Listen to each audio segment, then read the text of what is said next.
sometimes. And hello, everyone. This this episode is brought to you by Columbine. It's brought to you by the letter C for Columbine. Uh huh. It's not cooking for once. Well, what was Columbine? Wasn't that a school shooting or something?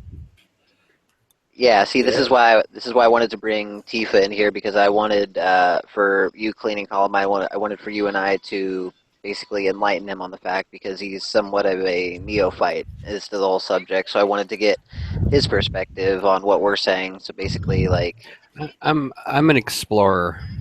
I'm an yeah, explorer with like 100 half-working compasses. Well, it's still got the highest kill count of any high school shooting today. That's yeah, a little bit of trivia for you.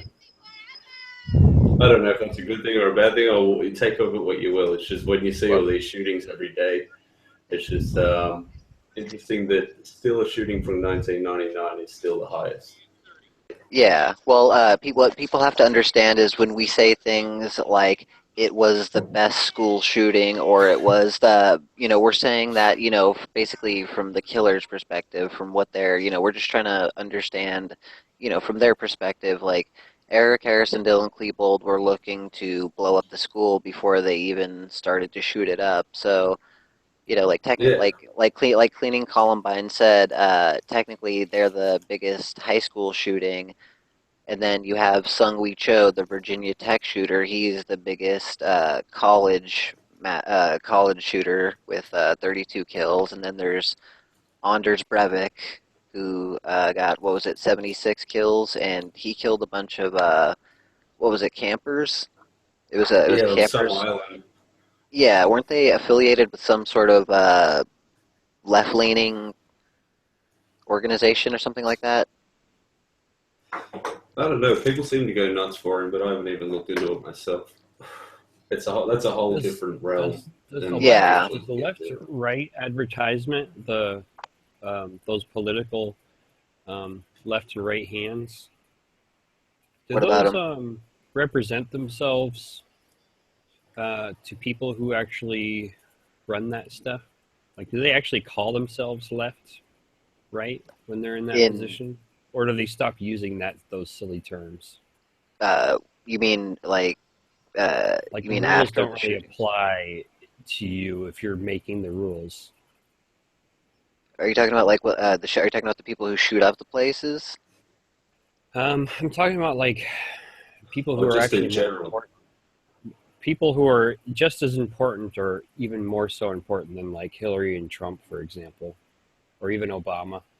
I think the interesting thing about that is people don't seem to call themselves left or right, yet they tend to call other people left or right.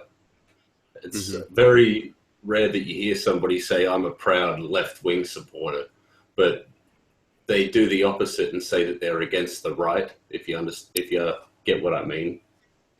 Yeah, it's a way of them trying to stay apolitical but Yeah, still have a it's dog like, in the race. yeah, that's a great way to put it.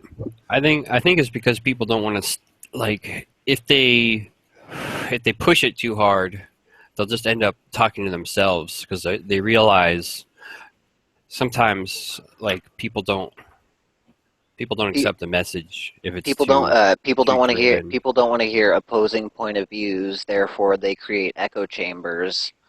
Ipso facto, that's why we get social justice warriors and all this PC Yes, but I nonsense. think there are like varying degrees of echo chambers because we get these I'm in my safe space because I was triggered because microaggression because so and so reason Yeah, because because of X. unconscious bias and, patriarchy and systemic racism and blah blah blah, all that nonsense.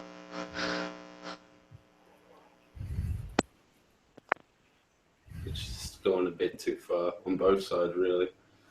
Yeah. Well, it's like I, said to you earlier in the message, I can't stand the false right left dichotomy because it's a false paradigm. I don't know how it is over there in Australia, but especially over here. I mean, let's take, for example, let's look at Trump. if you look at Trump, he holds more left in America, what we call left leaning. He has more liberal views than Hillary. And if you look at Hillary, she's a chicken hawk. She's a complete warmonger. So the Well, whole left right is false. he It's just started off as a Democrat, didn't yeah, exactly my point. He even campaigned for her and raised money. So it's just a game. It's just a game that they play I think of it like false advertising. They're trying to sell you something, that you don't need. and then you get more than you bargained for. You Yeah. get taken on some wild ride, or your kidney stops working, or you start that's up to vomiting. Doug. Something of those magnitudes. Well, yeah, What do you say? once you give something a label, it gives something that someone can latch onto and belong to in a sense. So if you say that, I don't know, like I said, people don't ever call themselves something, they always call somebody else something. But say they say, Trump said, all the right wingers, for example, let's all rally up. It gives all his supporters a term they can call themselves and get around, and that makes them feel a part of something. Yeah. So it's really just a tool for people in power to control more in a way. I feel like the brain processes it initially as you in my tribe, you not in my tribe. Exactly. Yeah. People want exclusivity. People want to feel as though they belong to a group. I mean, and if you look at, this speaks to not only politics but race and religion. If you look at politics, race, and religion, the people who are hardest on, for example, the people who are hardest on Christians are other Christians. The people who are hardest on atheists are other atheists. If you get what I'm saying, like if you get into a specific group and you actually try to engage with people in a legitimate way, you run into the you run into the wall of the no true Scotsman fallacy, where if you don't hold the exact same views as someone else, not only will they call you nihilistic, but they'll say, you guys know what a no true Scotsman fallacy is, well, where they'll say, oh, you're not really a libertarian, or you're not really a right winger, or you're not really for equal rights, or, yeah. Yeah, I You know get what I what mean? you're trying to say. Yeah. On the other side of the same scale, you could try to unify these groups. But what would that, what Eh, would that take? I mean, the World War prob the Three? problem, um, I think it would just take like speciation and eugenics. But the problem with that is that if you wanted to try to unite these groups, some of them are fanatical about the argument itself. They they kind of worship being able to have something to differentiate themselves from others. So that becomes their identity and their identity only. Like anything that would interweave ideologies is considered like sin among their people. It's heresy because if we intermingle these ideologies, it means that they could all get along and have a discussion and have a dialogue or a trialogue or whatever they wanted to have. So we So can't we can't have we can't have any crosstalk because that interferes with the pure message. yeah, that's exactly right. And I think it's an age-old saying, but it's very rare that people do want to discuss that. When people say that they want to discuss, they really want to try and use that opportunity to convert or get their point across. Even within their own people, people don't discuss; they talk to try and get them to listen to them. They don't talk to listen and learn. They talk to convert and attack, in a sense.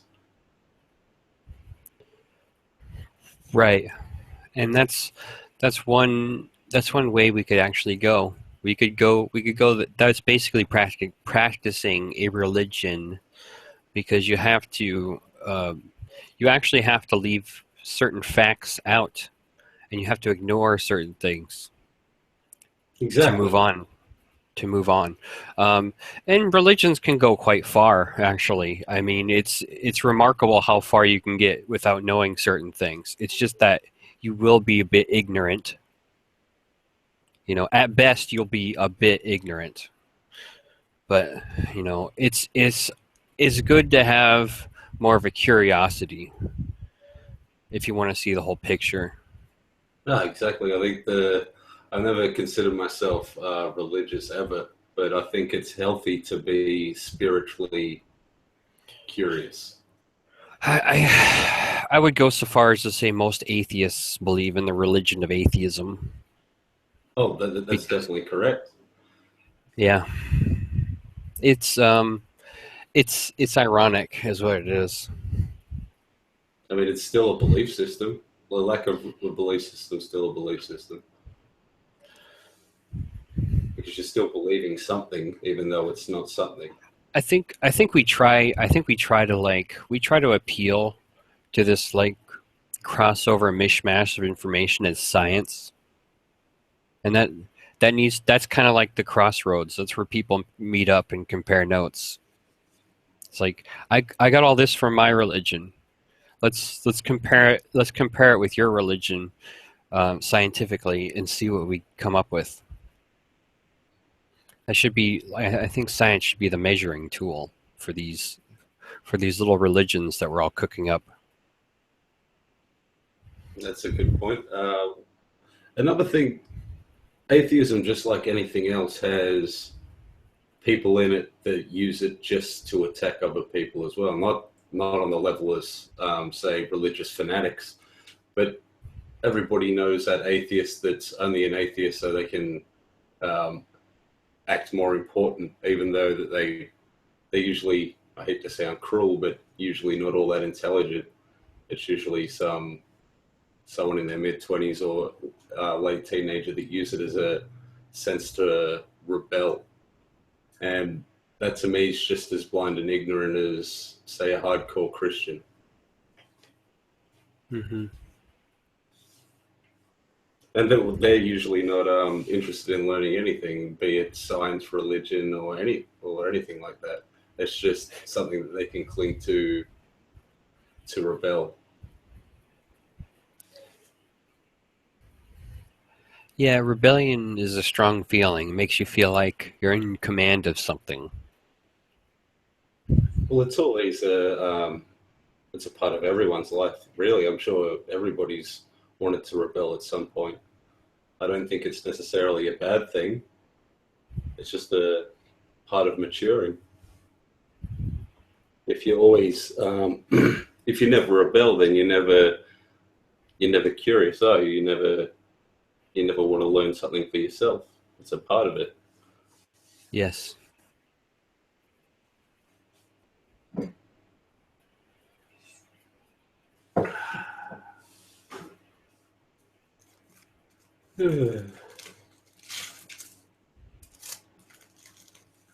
Everything is good in healthy doses.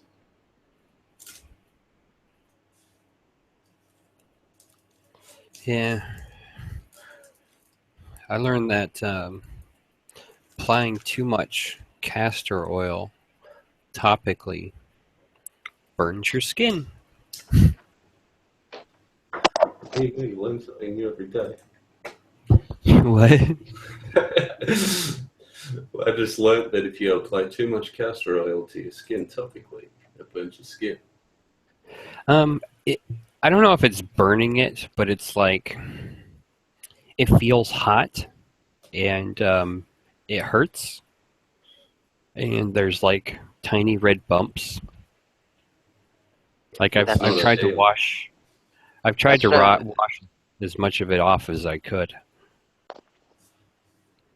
Yeah, that's what I was trying to tell you. When you said that you were putting castor oil on, one of the first things I said was, I believe that they use that as a medicine in the olden days for, inducing vomiting or diarrhea or something like that.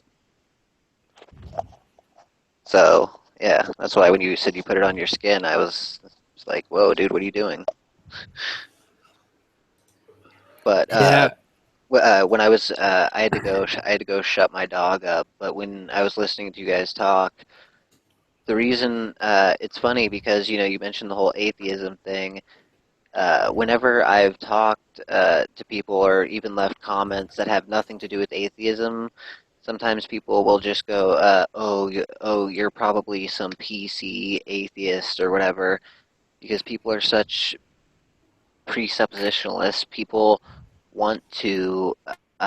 It's like what cleaning Columbine was said. People want to ascribe a political movement or a racial movement or whatever towards me. They want to say you're anti Black Lives Matter just because I look at crime statistics and the crime statistics say that black people, at least here in America, commit more crimes per capita than white people, especially due to the fact that they make up less than, what is it, 13% of the population. So it's all about basically creating a straw man, creating a straw man that they can burn down in front of everybody to basically virtue signal to everybody and say, look how great I am. Look Exactly. at look at It's what an a achieve. social. I guess you could say it's a achievement. They have to feel like they've achieved something for them to have proved the point. They can't just learn and discuss. They have to have achieved something in that. Even if they haven't achieved anything at all, if they can make people believe that they've achieved something, which usually people don't, they just scroll past it and go, "What a dick," or whatever. But in their mind, they feel bigger in their own mind. So I guess they don't really care what anybody else thinks. I think they really do. That's why they play up the victim card so much. That's why people on the right and people on the left.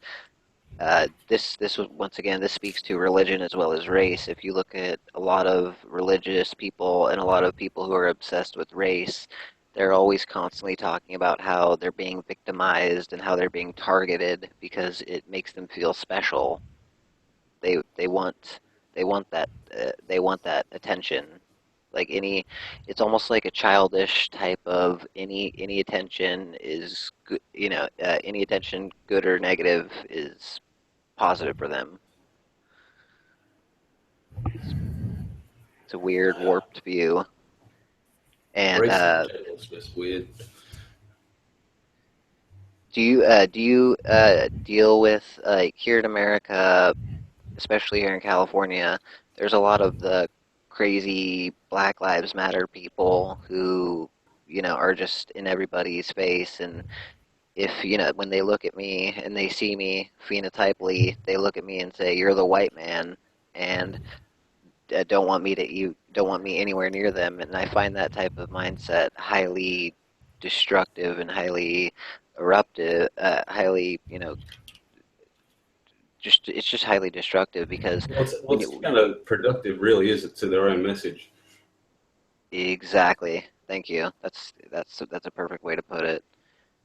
Because I went to a Tifa and I had a conversation with some of those with some of these Black Lives Matter folks, and I explained to them how I went to a Black Lives Matter rally, and I was told to go away because I look like the white man, and it's disgusting. Because, No, like you're yeah. saying, it's counterproductive. You'd think they would want all the support they could get, really, from any side, Yeah, but that's or I because, shouldn't even say we're side coming because at they it or looking shouldn't at really it be from a sides. rational point of view, when in reality, realize that some people just want something to fight against. Some people just enjoy being contrarians.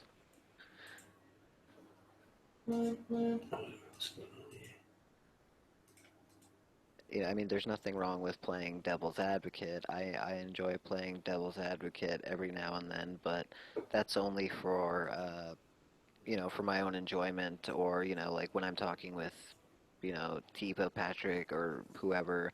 I'll adopt a a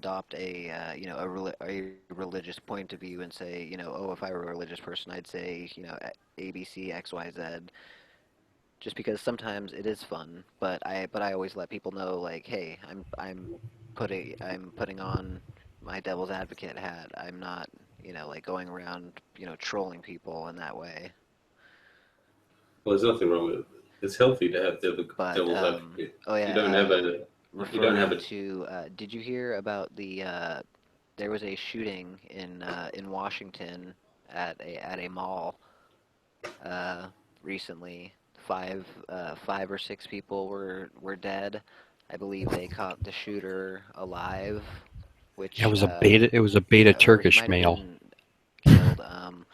Let me look into it, but it's just really interests me because of the whole mass murder thing. There hasn't been a mall shooting in a while. Um, One of the last mall shootings that I heard of, it was done by this kid named Robbie. Oh man, I can't remember his last name. It was Robbie something. Uh, and he was, if you've ever seen the movie We Need to Talk About Kevin, that's essentially what that kid's life was like. He had some weird new agey parents who just let who let their kid walk all over him, and this kid was clearly a budding psychopath, and they did nothing to help him. They essentially just shipped him away at a very young age too, which was odd. But as as that goes to Columbine, it just reminds me of it reminds me of Sue Klebold, just with the odd parenting style or lack thereof. it's weird, isn't it? And I was just wondering what you think about the whole. What role do you think parents play in school shooters specifically? Like I'm talking about as far as you know, the Paducah shooting, the the shooting here near San Diego, the Santana High shooting, the Luke Woodham Pearl massacre, those two kids, Andrew Goldberg and Mitchell Johnson, I believe their name was. I was Yeah, wondering what role, if any, like do you think it's morally right or okay for the parents to be held liable for something that they're 17, if something that they're 12 or even 10 to 18-year-old does, if they're living under their roof? Do you think that they should be held accountable in any way, and have to pay damages? I've thought about it a lot, and it's Because I do to a certain extent.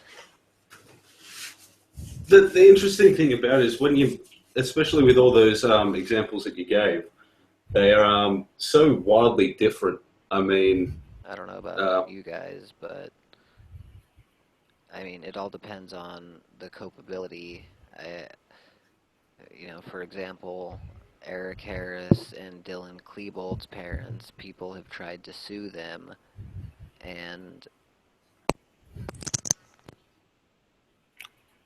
sue Sue Klebold. All her book that she wrote is like all of the proceeds are going to the victim's family, and I was wondering, do you guys think that's right? Is that like, or it's nice of her to do that because she doesn't have to, but I think she's I not think she kind obligated of by law I to think do she it. kind of had to though, because if she Do was you think earning it would profits be of that, morally imagine. okay, objectively, subjectively, just from your point of view, would it be okay for them to not prosecute the parents, but have them pay for it in a monetary sense? Um, Okay, either my mic's not working or can you hear me or? they walked away for a little bit, so I guess I'll just I keep can hear going. you. I can hear both of you Damn. guys. I don't think he can hear me. Oh, damn. Can he hear you? Hey, Dominic, can you hear me? CC, are you there? I don't think he can hear us. He can't hear. You can't hear us, dude.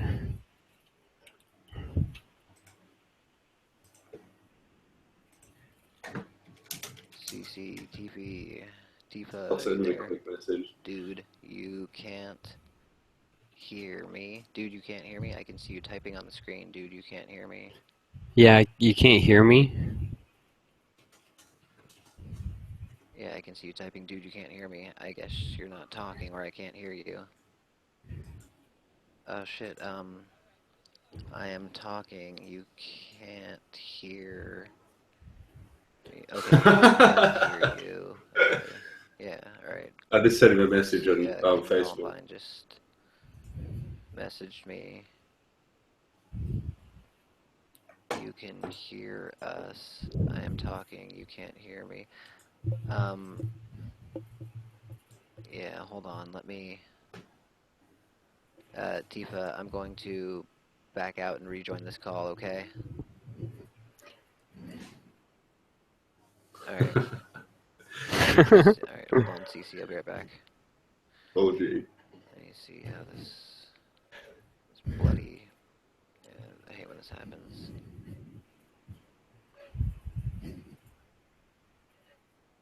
Okay.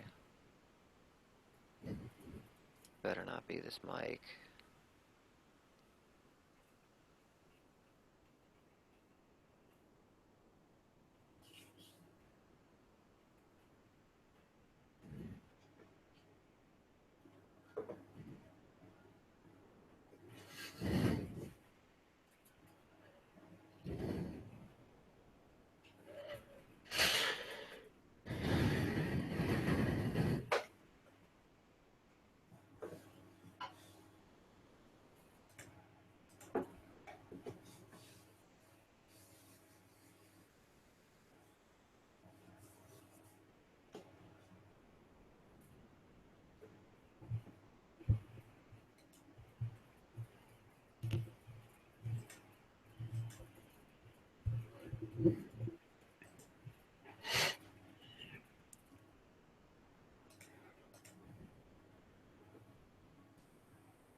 Alright, He's back now.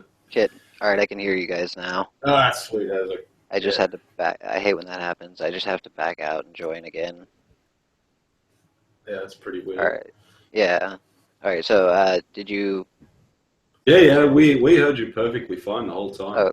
Oh, okay, so what's your I point? kept What's your trying to point of view on respond, and that? I kept trying to respond, and obviously you couldn't hear me. Yeah, it's funny because that's Yeah. happened to Tifa and I before, where I'm like, "Hey, can you hear me?" And he's like, "Dude, what the fuck?" And I'm like, "What? What do you just ignore it?" And I'm like, "Are you ignoring me?" And he's like, "Are you ignoring me?" And I'm like, "No." And then we text each other, and it's like, "Oh, god damn it, we got to start all over again." Well, it's you can't really blanket it with an answer because, especially with all those examples you gave, the parenting style of all those families were vastly different. I mean, of course, a monetary penalty should be given to families that are criminally negligent, but with Eric and Dylan, I don't really see them as negligent. And with Sue giving the money to suicide prevention, I don't. Yeah, she legally had a choice, but if she made that book and she made profits off it, she would have been crucified, like even worse than she already was. And I don't think there's any other way you could really say it. Really, if she was earning money off that, then it would have been huge Yeah, in a bad way. yeah. Well, she already before, when there were just talks of her coming out with the book, people are, up in arms about it, for somewhat good reason.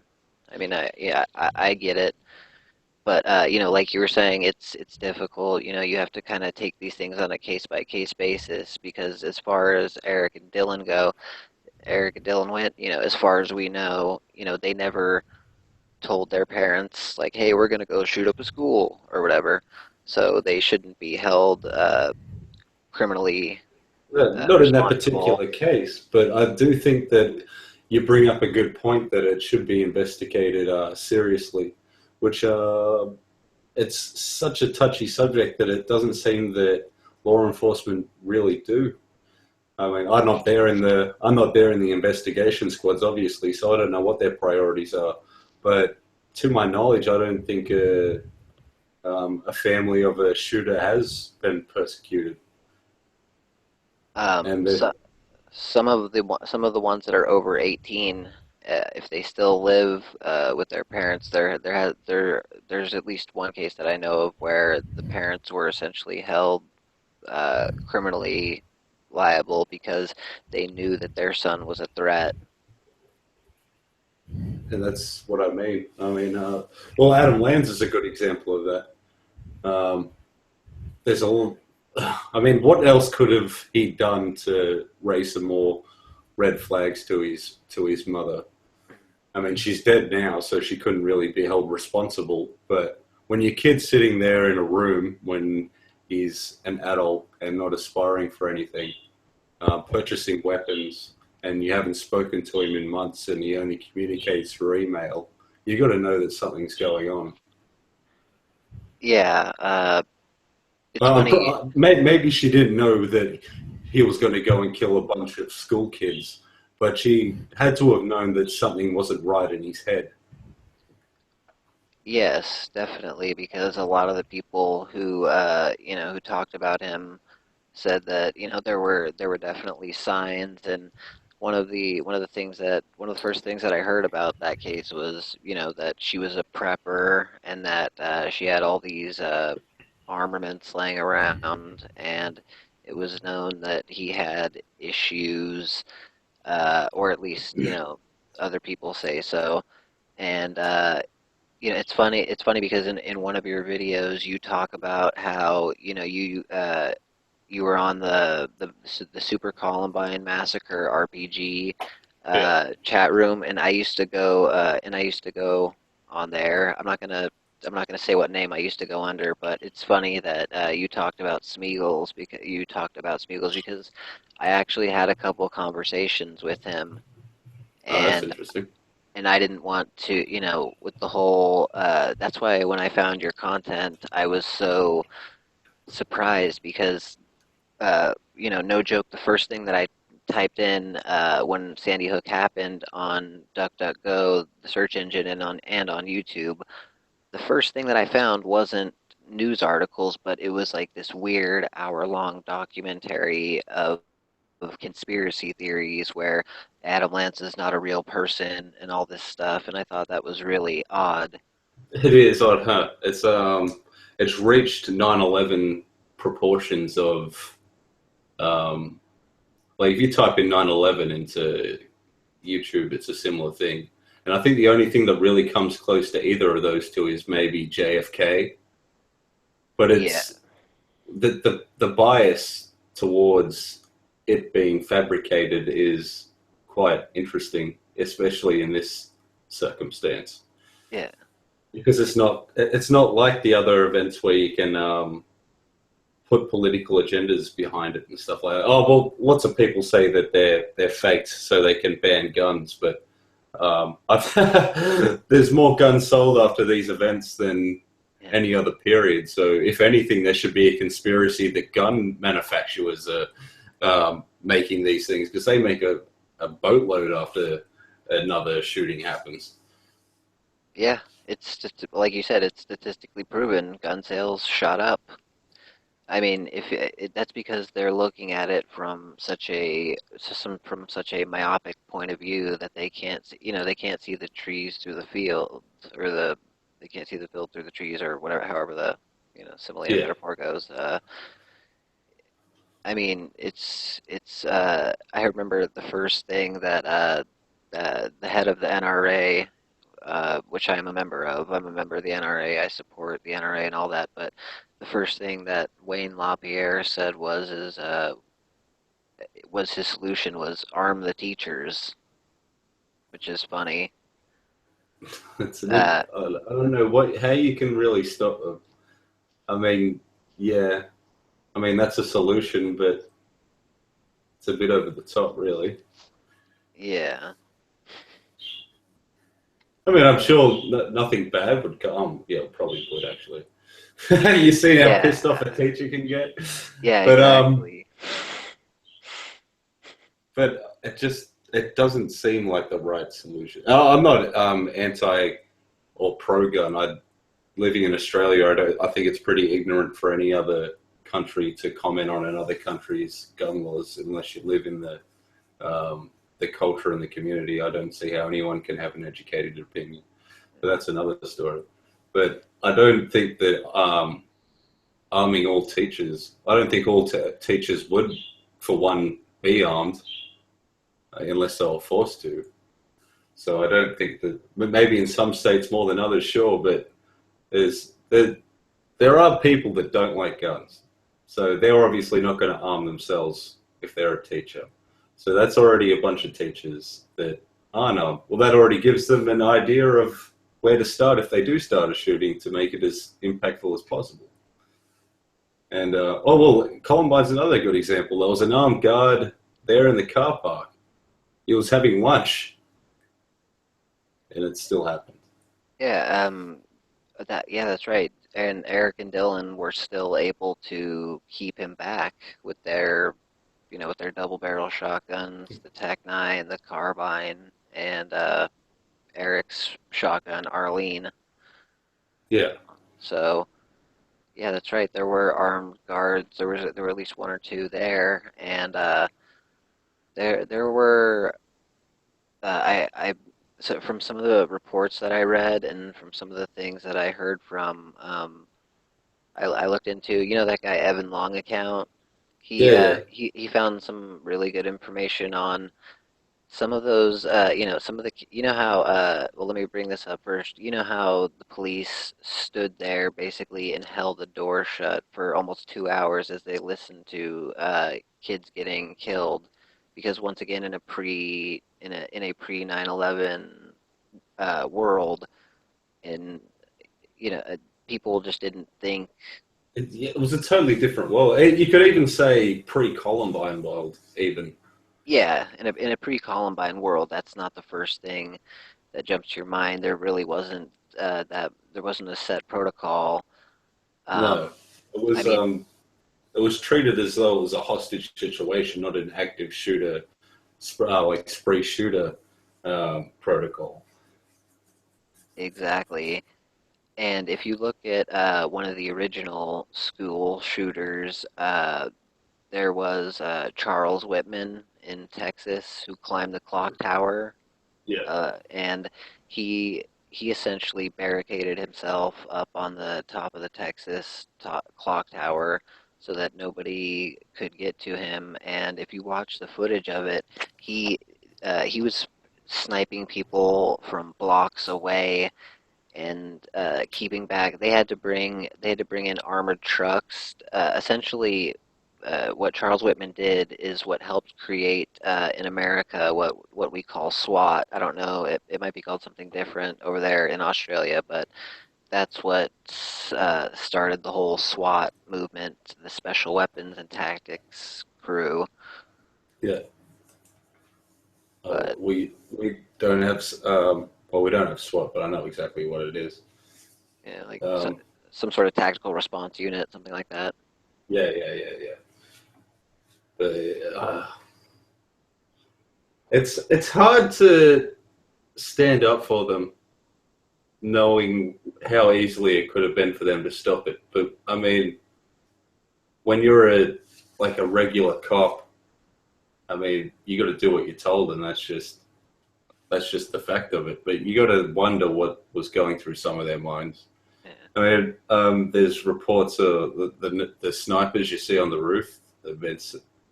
They've said many times that they've had both Eric and Dylan in the crosshairs. I've always wondered why they didn't take the shot, but I Well, mean, you've also it's got what to you remember. said. It's what you said about they were treating it like a hostage situation. Well, exactly, you're right, yeah.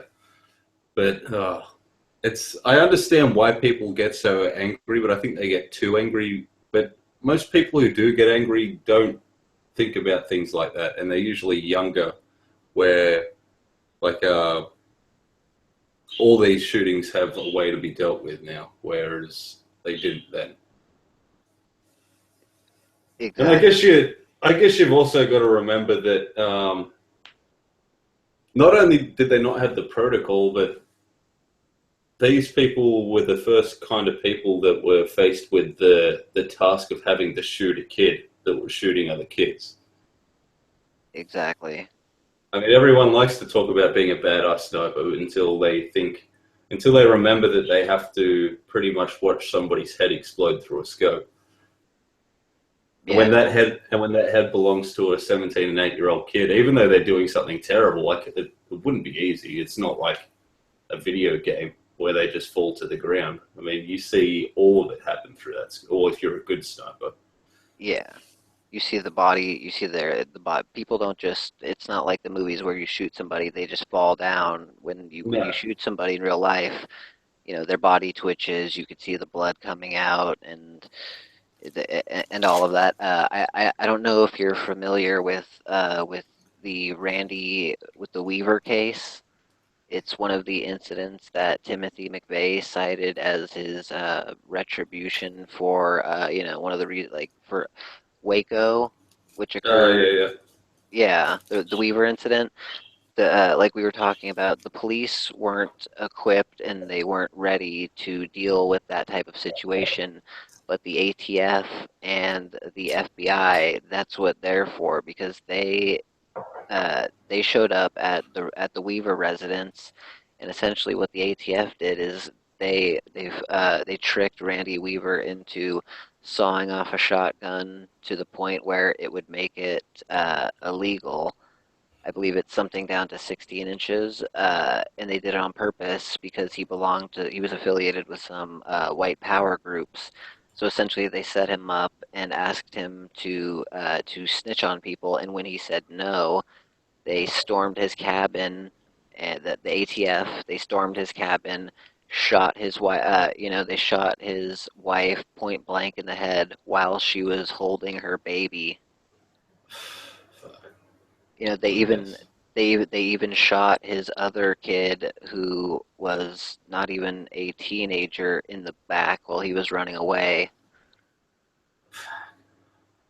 And it's really messed up because Janet Reno, the who was the department who was at she was one of the heads of the departments for the ATF or something like that, or the Department of Justice, some nonsense like that. But she's the one who signed off on the rules of engagement, which is basically you could fire upon anybody, which is really not cool because the whole Ruby Ridge incident, the Ruby Ridge Weaver incident, is why the ATF got so much flack for Waco because at Waco because the Weaver incident happened first, then it was Waco, and it's ironic that they just happened to burn it down on 419 93. And in America, that's known as Patriots Day. That's the day that America kicked Britain's ass and all that. So and the reason there's a reason why I'm bringing this up is because supposedly the Columbine massacre was meant to take place on it was meant to take place on Patriots Day, which would be 4/19. Yeah, that's true. So and it makes sense because Eric Harris, also known as Reb, he talked about we need to kick up. I'm trying to remember what he said. This isn't verbatim, but he said something in his journal about we need to kick natural selection up a notch. We need Waco, Ruby Ridge, and he was referring to those incidents and all of those. He said he referenced the Oklahoma City bombing, and all of those events happened on 4/19. Well, the only reason it didn't is because they wait on another batch of ammo. that was running late, so it would have happened on 419. Yeah, it's weird how things work out, and you know, it's not necessarily funny, but it's ironic. I was looking at your post, and you were talking about you were using numerology to show how it leads to 420. Oh, I just did that for fun, really. I don't. Yeah, Yeah, I know you're just doing that for fun, but I'm just talking about it's just the synchronicity is ironic yeah. because I don't know if you have this in Australia, but some people say that it's a California thing, but we have what's called 420. It's like weed day. Ah, yeah, yeah, yeah. We have that unofficially, of course, because it's illegal here. Yeah. But yeah, we're well aware. Okay. Yeah, because one of the I'm pretty sure you know about one of the supposed canonical or non-canonical stories about how Eric and Dylan were hanging out in the smoker's pit and somebody said something and they said something ominous like, "Oh, and it's also Hitler's birthday." Well, yeah, it's interesting that Eric didn't mention that in his journal, but he mentioned the KMFDM album coming out. And Dylan is seen with the KM FDM shirt often Yeah, that's true. with his backwards Boston Red Sox hat. Yeah, but And yeah, I wonder why didn't he mention Hitler's birthday? I wonder. I mean, I'm sure he would know. in the I heard that he mentioned it in the smoker's pit. I Uh, mean, I mean, in his writing. yeah, in his right. Well, that's because I if mean, we it would have been a perfect opportunity for him to do so when he was writing about the KMFDM album. yeah, that well to me that just goes to prove or that just goes to show that they most likely were going to try and do it carry it out on Patriot Yeah, Day. And then there's Sung Lee Cho, the Virginia Tech massacre. He did his on 4/17, 2007. So he was aware of the numerological implications of what he was doing. I think April's just a they don't. I think people aim for April now, even if they don't look into things like this because of Columbine and Virginia Tech. Even all the other things like that April brings, Yeah. I don't Well, even think uh, they well, have to look that far. well, what was it? James, what was his name? James Oh, Holmes. James Holmes, yeah, Yeah, he did his shooting in April, right? yeah. So It's known as the month of evil for a reason. yeah, there there's also a lot of occult symbology and some esoteric symbolism that goes behind the month of April. Uh, from a numerological standpoint, it has to do with like I don't know if you've ever heard of the 27 Club. This is Ah, somewhat yeah, off. yeah, yeah, Yeah, yeah. this is somewhat off topic, but since you seem to be a fan of numerology as well, I find it highly odd that a lot of the members of the 27 Club, they all had white lighters near their bodies, Yeah, that's correct. and once again, like there's all these little synchronicities that are hard to just brush off as just mere coincidence, especially when it turns up again and again and again and again. And especially with the Kurt Cobain case, some people say that he actually timed it so that he could die when he was 27, right on time with a lighter. Wouldn't surprise me. Yeah. But then But here there's we the. go. But do you know about the controversy or controversy about Kurt Cobain didn't really kill himself. He was No, killed I by think he did. Courtney. I know. I've not got heaps into it, but the whole he couldn't be sober enough to do it. I don't think that that's a valid excuse. They obviously haven't really seen a hardcore addict before. Yeah. It's a possibility Courtney did, but I don't see why it's so far out that the dude just didn't like life very much. I mean, did you? I'm not a huge Nirvana fan, but I've heard enough Nirvana to hear music from a depressed soul. I mean, there's um, depressive music written by artists to express themselves, and then there's literal poetry of depression used to vent. And Kurt Cobain wasn't talking metaphorically, I don't think, in a lot of his music. I think he used it as a source of vent. But then again, I'm not a huge Nirvana fan, so there's probably some person out there that could tell me all about why I'm wrong. But You're actually correct on this. I've done enough, I've done, a little bit of research on it, and I'm not a huge aficionado, but um, there's some misinformation that got out about, uh, I know what you're referring to. I saw a documentary. It was done by Nick Broomfield. He did a documentary. He's a an English documentarian who did a documentary about Eileen Wuornos. He did a documentary about the Biggie and Tupac killing. Um, oh yeah, yeah, I know who you're yeah, talking.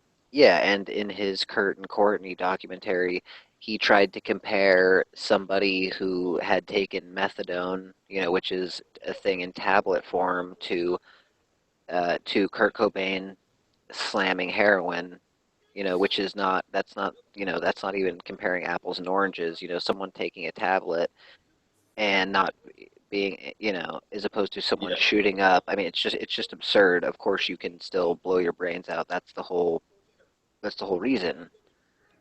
especially when you've worked up your entire life building such a being such a heroin connoisseur, I guess you could call him. I don't know, but I mean, look at like the human being is a strange thing. Like we're pretty much cockroaches. We can survive pretty much anything if we try hard enough. I mean, you hear all these things about, I don't know, like a dog eating chocolate and dying. Like a dog can't build up a tolerance to chocolate, but somehow the human race is so like it just It's survives. so malleable and adaptable. Yeah. Well, I guarantee you, if there ever was an apocalyptic event, there would be some human out there that survives it. Like he'd be all like completely broken and hardly alive, but there'll be somebody out there that survived longer than everybody else somehow. Yeah. Well, you mentioned the cockroach analogy, and that's cockroaches survive nuclear or they survive atomic explosion. So Exactly, that's what I they're mean. Oh, I didn't. That sounded. I didn't mean it on like a depressive thing, like humans are cockroaches no, or no, no. anything But like that. yeah, But that's the I know exact you. analogy I was making. Like it's crazy how far how oh, it's so weird because we're not really tough creatures. Like we've got soft skin.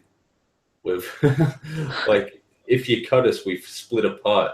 Yet if you cut a rhino, for example, it will it won't do anything to it. You shoot a ball with a shotgun, and unless you know what you're doing, the pellets will come straight off it.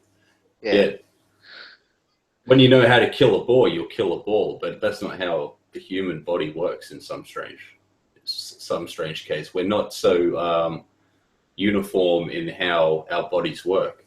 And so you can't say things like, oh, of course you can say things like, if you take this much of this substance, you'll die if you start putting up to absurd levels. But when it comes to addicts and drugs, it's not so black and white. You can't just say this is a lethal dose and this isn't until no, you start getting to absurd amounts. And the amount that Kurt Cobain took, while I'm sure if I took it, I probably would be passed out and dying. I haven't taken heroin for most of my life and haven't adapted to it, and I'm sure he could. I dabbled in it a little bit. I didn't look right into it. I did see that documentary you referred to, yeah, Kurt um, and Courtney. and then I started looking into actual medical studies of heroin, and people had survived it.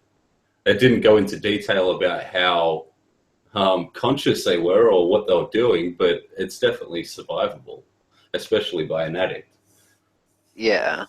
Well, a good contrast to Kurt Cobain would be Jim Morrison because Jim Morrison's girlfriend was an avid uh, not cocaine. It was an avid heroin user, and once again, he's another member of the 27 Club who died in an odd way. It's one of the things that strikes me as odd about Jim Morrison, the Lizard King or whatever he wants to call himself, or whatever he called himself, is he openly his drug of choice was alcohol, but his body was found with his back to the it was one of those old school clawfoot tubs, and Oh yeah, yeah, his head was facing the wrong way, which is odd because I mean I could he once again he wasn't a heroin user, his girlfriend was, and it reminds me somewhat of Jimi Hendrix, how it seems that Jimi Hendrix might have been force fed pills and have had wine poured down his throat, uh, because there are some crazy stories that have come out that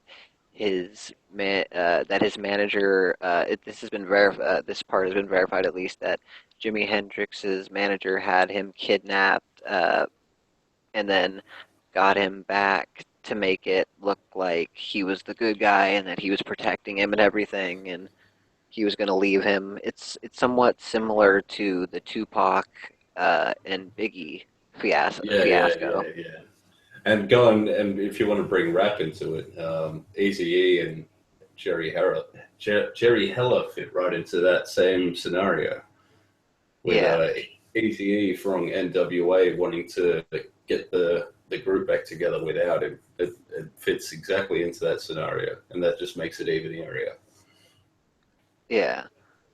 Well, that what since we segued over to hip hop, if you go back to this goes back to hip hop, but how there was a FBI program called COINTELPRO, and they used black men as well as white men to infiltrate the hip hop scene, as well as the scene where Jimi Hendrix was at, in order to gather information on them, make sure that they weren't being radical, make sure, because it was only when Jimi Hendrix started hanging out with the Black Panthers and started looking for it seems like the quote, the man or the system or whatever, they have no problem when you're just like with Tupac or with Jimi Hendrix, they have no problem when you're just rapping or singing about drugs this, drugs that, but the second it seems that they get socially aware or that they get socially active, all of a sudden they just die. Yeah, and look at the hip hop and African American artists we got today. Try and name one that's politically aware or that try to make a change in the actual streets. There are none, and look how many are dying. None. Yeah, It used to sound crazy. I mean, I can understand why people back then would think that people saying this were crazy, but look what the whole of the hip hop industry has turned into. It's turned into a bunch of nothings unless you look into the underground, and they don't have a voice, so of course nothing's going to happen to them. yeah. Well, there was even a squad set up in New York.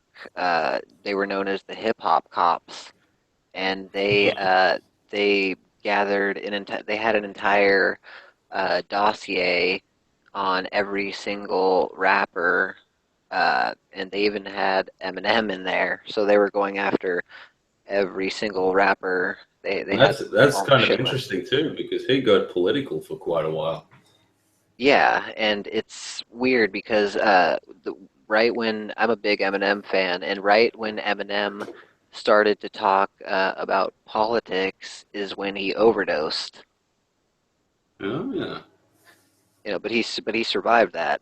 and and sometimes I wonder, from this is just wild speculation from a numerological standpoint, but I think it might could be that he wasn't 27 years old, and when the whole 27 thing, the 2-7, the 2-7 equals 9, so it's basically like their life isn't complete. Like it's like the whole Jesus thing, how almost every savior or every Christ figure or martyr figure is always 33 years old for some reason. Yeah, it's interesting. Well, I'm glad he didn't die for one. But Yeah, just from a purely fan perspective. But yeah, that's interesting. I didn't even think about that about him not being 27. yeah. Well, he got started. He got started. He was, relatively speaking, he got started pretty late in the rap game. He was already 28 or something when he Yeah, joined yeah, up yeah. with Dr. Dre. And It took him longer. yeah, when and Dr. Dre had a son who died in a in a very mysterious car accident around the time that he left death row. Ah, I didn't know that. Well, I'm not the biggest Dr. Dre fan. Oh, not against him, just haven't really, other than his music, I've not really looked into him. Yeah, but yeah, there's a lot of weird stuff that goes around in in the circle of artists because I mean, anybody who's even basically, if you've even taken a glance at the music industry, it is very, very corrupt. I mean, it's known that the music industry and the porn industry are essentially controlled by mafiosos. Oh, yeah. You think that's why Eminem was so quick to branch off into shady records and not and just try and con- focus on himself, right? Because look at all these other people, like until Dre left and made Aftermath. I mean, there was whoever was running the record company was always just a pain in the dick to deal with. They always caused so much drama. Yeah, They always, that was Suge Knight. yeah, yeah, that's what I mean. Well, Suge also over on Suge Knight yeah, the and other side Jerry, of things. Jerry, yeah, and Jerry Heller. Suge Knight, Jerry Heller, and then also P Diddy, Puff Oh yeah, Daddy. yeah, of Yeah, course, yeah. whatever he wants, like the one of the many different names that he has. It's very once again, it's very mysterious that Tupac, before he was like while he was being charged for, they say it was rape, but it was forcibly touching a woman's buttocks, without her So permission. basically, he just And slapped he the was, chick's ass in a club, and that's it. yeah, all he did was grab a chick's ass, and he had sex with her, the night before. But that's not even Yeah, what he was charged with. He was just charged with forcibly grabbing the buttocks, even though two other men were in the room with him. Yet those guys did not get prosecuted, nor was anything ever looked into.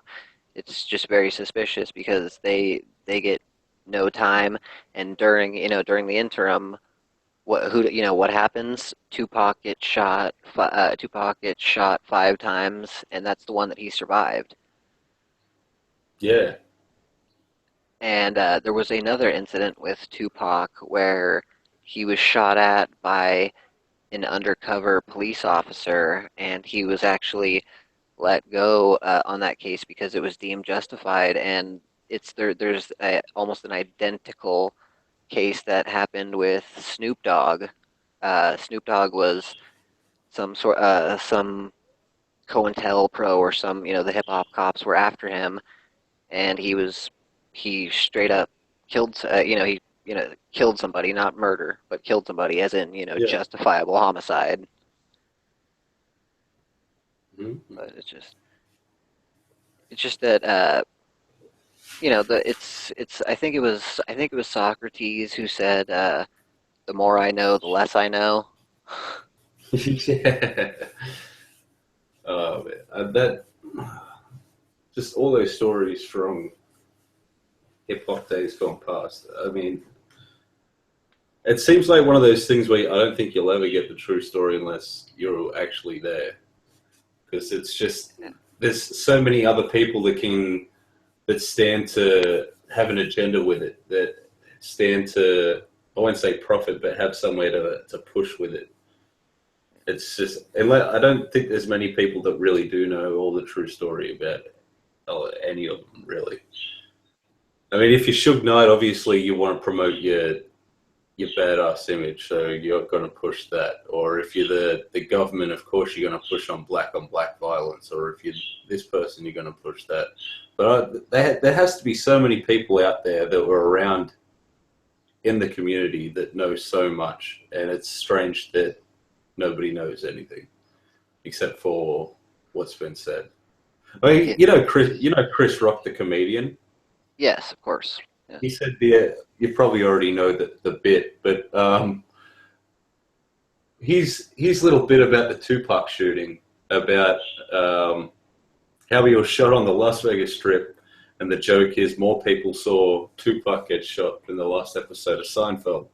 But he makes a point. He was shot on the Las Vegas Strip after a Mike Tyson fight. I mean, how is there nobody that can come forward and say what happened? I Yeah. mean, especially in this day and age, and whenever it is somebody coming forward, it's always some strange fuck. It's not just a normal person. It's always some weird person that is only doing it because they're getting paid $200 to say something on camera or something like that. Where are these hundreds and thousands of people that had to have been there that can say something about it? How come we can't hear from them? Yeah. Surely there has to be something behind it, that it's not just as simple as, oh, they just moved on or something like that. It's just impossible for that many people. After Mike Tyson was the biggest fighter in the world at that point, and boxing was huge. So there was no way that it was just a blind eye, just no one saw this thing and nobody will come forward Yeah. after all these years. Well, there were cameras set up, and once again, inconveniently or conveniently, depending on your point of view, none of them just happened to pick up the shooting. Um, but if you look into the Tupac and Biggie case, both of them were shot by, some individuals who dressed like the Nation of Islam. I'm referring to the Black Nation of Islam, not the Arab Nation of Islam, not the Arab Islamicists, but Yeah, the yeah, yeah. but the Black Nation of Islam. The black fellows that wear the bow ties and all that. Oh, yeah, yeah, yeah, yeah, yeah, yeah. And that same individual was seen at both scenes of Tupac's first shooting, second shooting, Big E's shooting, some Nation of Islam looking guy with bow ties. It's, once again, it's like you were saying, there was, on that Nick Broomfield guy on his documentary when he was going through the Tupac and Biggie case. It's the way any sufficient or any spy or whatever worth their salt, any organization, they keep things highly compartmentalized, so so that nobody can correlate, so that no one person can correlate all the data and get it all together and actually figure things out.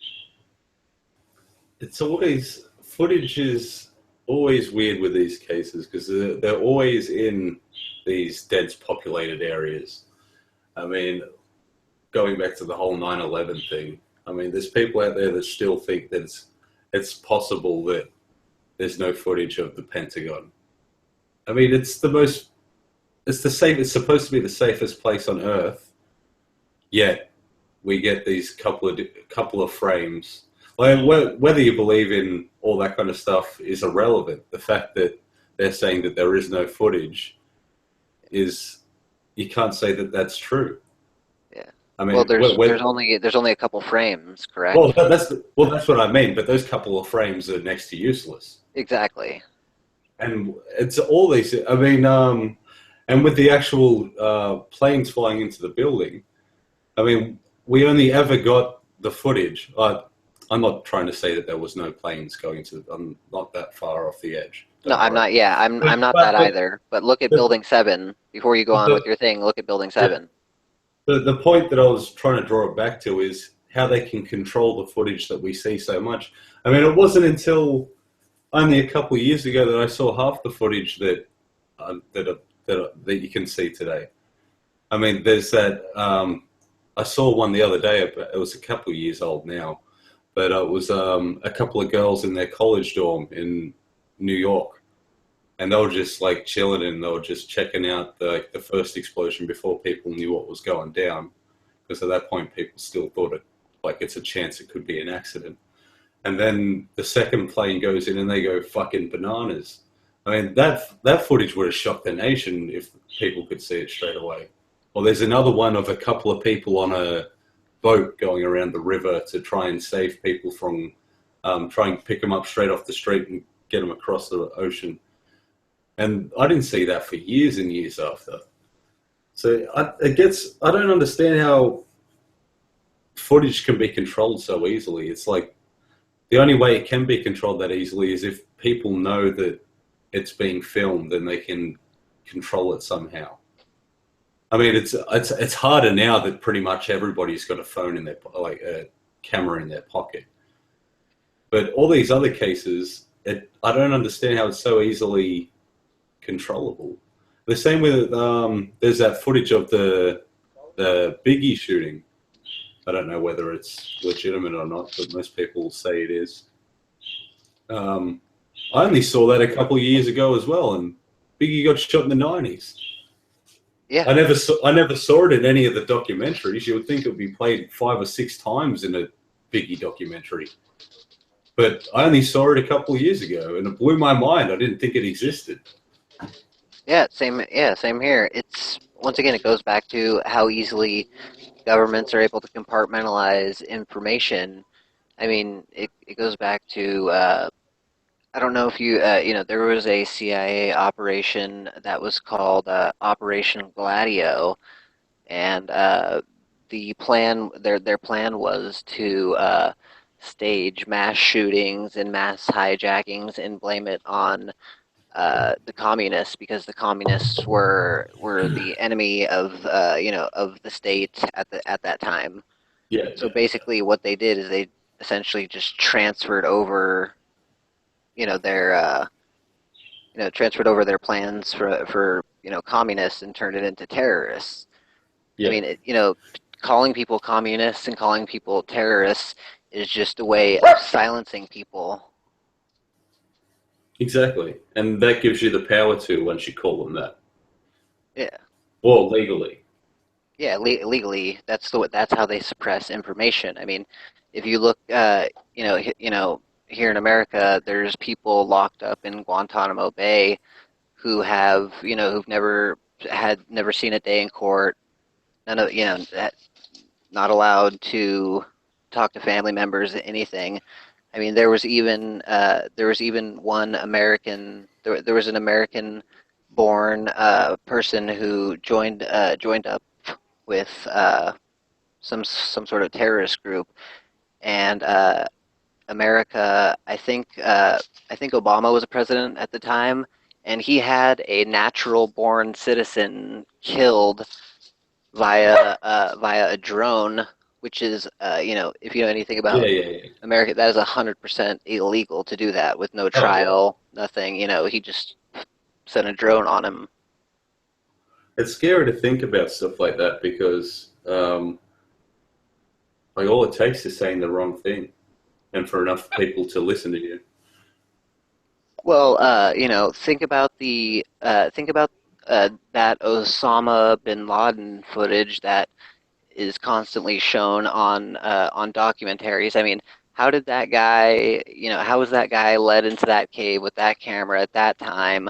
I I've thought mean, about that plenty of times, and they always play like the majority of people don't know how to speak fucking Arabic. I don't know what the fuck he's saying. They could caption anything under there. yeah, and it's funny that you said that, because that's literally the next thing I was going to say is I've talked to some people who speak Arabic and like Urdu and other languages, and they would tell me that he's not saying what they're translating. No, of course not. Sorry to cut you off from. You did make a very good point about how he could do all that. But even if he could do all that, they could manipulate it to be whatever. You Yeah. know, Yeah, it's crazy. no, man, don't worry about cutting me off. You know, that's how we do it here. If you have a point, you make it. You know, like, you know, but it's but yeah, like that. How was that guy able to get into that cave at that time? And then if you look at the chronology of well, there's the whole okay. Like let's fast forward real quick to the death of Osama bin Laden when he was killed on May 1st, which is known as May Day. Ah. Like as in Mayday, Mayday. That once Yeah, again yeah, yeah, that yeah, refers yeah. back to the numerology. 551. That's the day that the Illuminati people, the people who believe in the Illuminati go crazy for this stuff because it happened on 5/1, which is the day the Illuminati was established. The actual Illuminati that existed, the Bavarian Illuminati, Yeah, yeah, yeah. that was founded by Adam Weishaupt, a Jesuit priest who taught Judaism because he was the only one qualified, because they were the only ones allowed to or qualified to. But to go back to where I was saying, but if you look at the chronology of the Osama bin Laden videos, he seemed to have been getting younger and younger. And if you talk to a lot of the American soldiers, if you hear from a lot of the American soldiers who are on the ground, they were told many times where they could find bin Laden, when they could kill him, and they were told to stand down multiple times. Well, that goes back to like, is he really dead? I mean, if you look at if you compare the reaction to the United States media to when Bin Laden died compared to when they killed Hussein, it's polar opposites. I mean, they might as well have dragged Hussein's body through the streets and paraded it. They were that proud of it. And then, as soon as Osama dies, oh, we can't give him the last hurrah. We can't celebrate him, otherwise it will give him more supporters. That doesn't make any sense. Yeah, they threw his body Yeah, in the water. They threw his body in the water and lied and said that it was an Arabic or said that it was an Islamic custom. And I was raised on an Abrahamic, I was raised from an Abrahamic point of view, so I know enough about Islam to know that is not an Islamic custom to throw somebody's uh, body in the water. I didn't know about that part. I only heard that they did it, so they didn't want to show any footage or tell anybody where it is because they didn't want to give him any more attention than he already had. But not, Where I know it's a different government entirely, but it's polar opposites, like complete opposites to Saddam Hussein was showed, like, if we wanted to, we could look it up right now and see Saddam Hussein being hung. exactly. I mean, what's wrong? What's wrong with that picture? You know?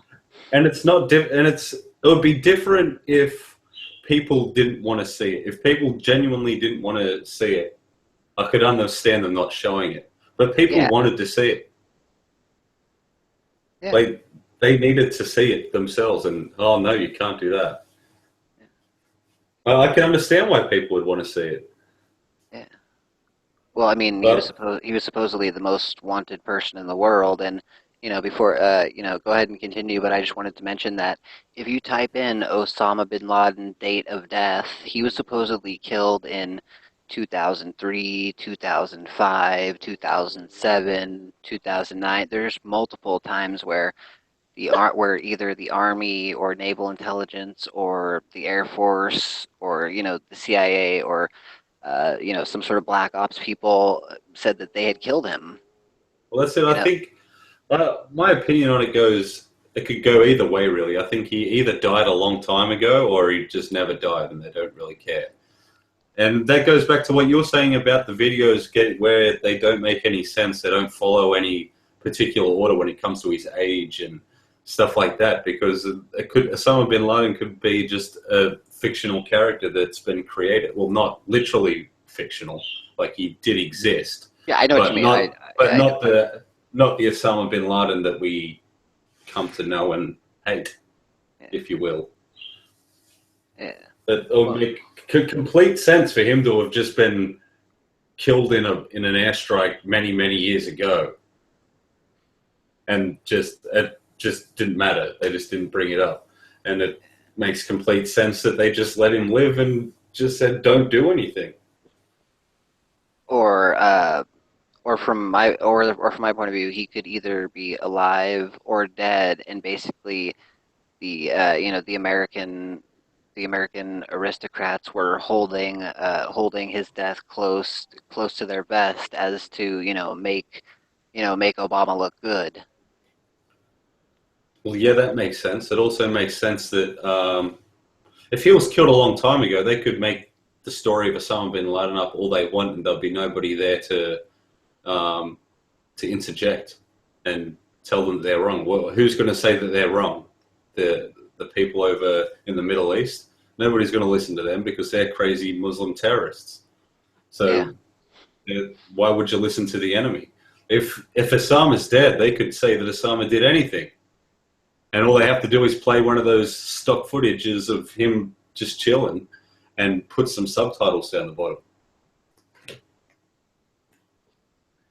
yeah. Well, I So mean, now that I uh, think about it, it would make a lot more sense him being dead a long time ago than if he was still alive. He could possibly make things really complicated yeah. if he wanted to. I mean, he would die soon later, but imagine the shitstorm that would brew up. Oh well, yeah. Well, you reminded me that Osama bin Laden, he went to school, I believe, in England, and he had kidney issues. Yeah. You No, know? I'd heard about that a lot. I never looked far into it, but I do remember hearing that he was in Yeah, poor health for quite a long time yeah. throughout his life. So it seems to me that he was basically an asset. Well, He was yeah. basically a CIA asset, because if you look at his history, oh, dude, bad dog, bad dog. If you look at his history, he is deeply connected to the Bush family. The Bush family are oil barons, and so are the Bin Ladens. Their families' finances were interconnected with one another. Oh yeah, no, I think I read about that a fair. The Bin Ladens were the only ones to buy into George W. Bush's company Yeah, before. Halliburton or whatever it was called. Yeah, that's it. Yeah, it was a long time ago that I looked into it. Now I don't know all the specifics about it, but I Yeah, remember like they were one of the only ones that did it too.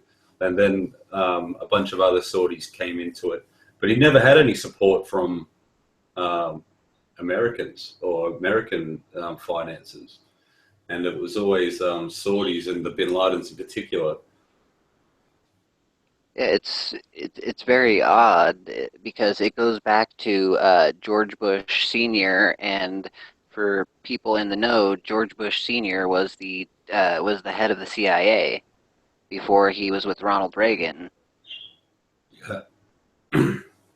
And I don't know if you've ever there's this really weird picture out there, of like there's this place here in California called the Bohemian Grove, and at the Bohemian Grove there's this picture of Nixon, Reagan, and George Bush all sitting together at a table at Bohemian Grove, like buddies, just sitting there.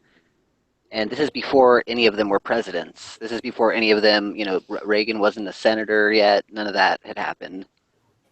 So it's sort of, I mean, like I'm not going to the whole, I'm not doing the whole Illuminati thing. It's just that, the uber rich watch out for the uber rich. Yeah, They of back each course. other up, and there are these weird, you know, occultic rituals that they take place in, such as the skull. If you look at George Bush Jr. and John Kerry, they were both members of Skull and Bones, and they were supposed to be our choice for president in 2004. I mean, what a joke. Yeah. I'm looking at that picture now that you just told me about. It's kind of creepy. Yeah, did you see it? Dude, Yeah, yeah, yeah. it's like that's from the 50s. Like, why is that? Come on. But And pe there's no. It's uncanny. Like it's not just a little bit like it. It's 100%. yeah, it's weird. It's not. I mean, they're just a bunch of, they're just a bunch of quote good old boys. Just, just pat on the back. Secret, Yeah. this whole secret handshake business, which does occur. It's just you It's don't so have much. to. If you It, look at the federal, let me just say this bit, but if you look at, like the Federal Reserve, the what what is it called? The they're so secretive that they don't even have a name. They're called the Bilderberg Group. yeah, yeah. Like they essentially they essentially make the next president. It's they tap the person for next president. I can't remember what the other group is called, but shit, I'm probably gonna have to look it up. But there's another group besides the Bilderbergs who essentially pick the president, and Hillary Clinton and Obama, every single American president, even the English prime Prime ministers or whatever Minister. they're Yeah. called, they are all members of this group. I forget what it's called. It's not the Bilderberg. It's shit. I gotta look it up. But yeah, if you could expound upon that.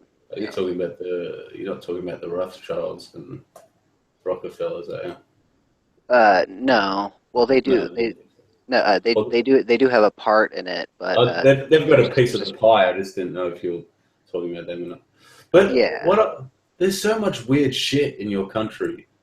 yeah. Like like that airport in Denver. Oh, the Like New World Order the Airport. the mural. How does that kind of thing get made and no one question it? Like there's some fucking weird shit painted on those walls, and people just think, oh yeah, that's normal.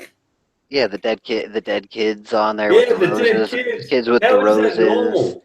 Yeah, and the people with the with the Middle Eastern looking swords, standing over them with roses. Yeah.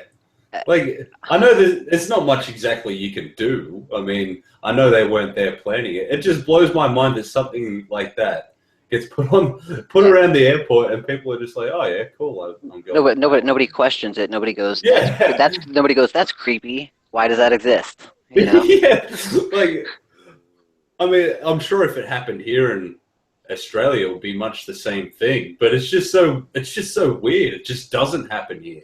It's like a horror movie, like to from foreign eyes. That's what it seems like. It's so bizarre and strange that you just can't comprehend it. Yeah.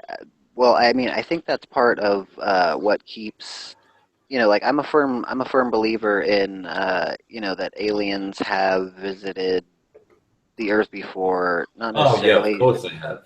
I mean, if you look at the Drake equation, I pointed it out to Islamic people, to Christian people, to Jewish people, Hindus, all of them. I said all you have to do is look at the Drake equation. There is intelligent life out there. It's just a matter of how many. I mean, I'm usually pretty open-minded with what people want to believe. I mean, everybody's got a life to live, and you can believe whatever you want to believe. But if you don't believe that there's aliens out there, I've got no other word to say than just ignorance. How can you not believe that there's something else? If you honestly think that our tiny little speck of nothing is the only thing that exists ever to have life on it, like intelligent life, then I guess I feel sorry for them It's because arrogance. I I believe mean, it's arrogance. if we're the top of the food chain ever, then that's a pretty sad existence for the history of everything. I mean, I guess we could be kind of proud of ourselves of how far we've came, but there's no way that we're the most advanced things to ever exist. In No. No, To go back to what you were it's saying. arrogant. It's ignorant. There's no way that you can believe that and go to bed at night and just not question it. Maybe if you're like a hardcore religious nut or something, I could understand that. Yes, God's the great. Even you could even argue that God Himself, if you believe in God, is a paranormal being. Yeah. I mean, they Well, don't want to call him that, but that's essentially what he is. well, that's what there's one form when when you debate with religious people, they usually it's called the God of the gaps argument, which is basically any unknown or anything they ascribe it to God. Like if you ask a religious person, how did religion or how did the world get started? How did the world begin? They don't say the Big Bang. They say, oh, it was spoken into existence by a single word. Exactly. It's it's just pure rubbish. I mean, like you say, you call it ignorance. I call it arrogance to think that humanity is the cream of the crop. Yeah, well, they're Like it's both very fitting. what you mentioned is very pertinent, which is look at the human body and look at how it's designed. It's not very functional. I mean, it's not made No, for space travel. If humans were to get UFOs or high speed cars, I mean, we'd break our necks. exactly. I mean, look at fighter pilots train their whole natural lives to be able to do what they do, and that's got nothing on what a extraterrestrial could do. Exactly. I mean, Yeah. where there's smoke, there's fire.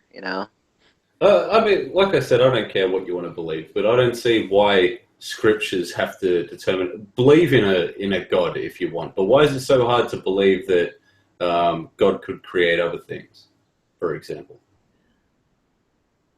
I mean, why would it be so hard? Like, it's the famous example that everybody knows. Like, they don't believe in dinosaurs because that goes against the scriptures.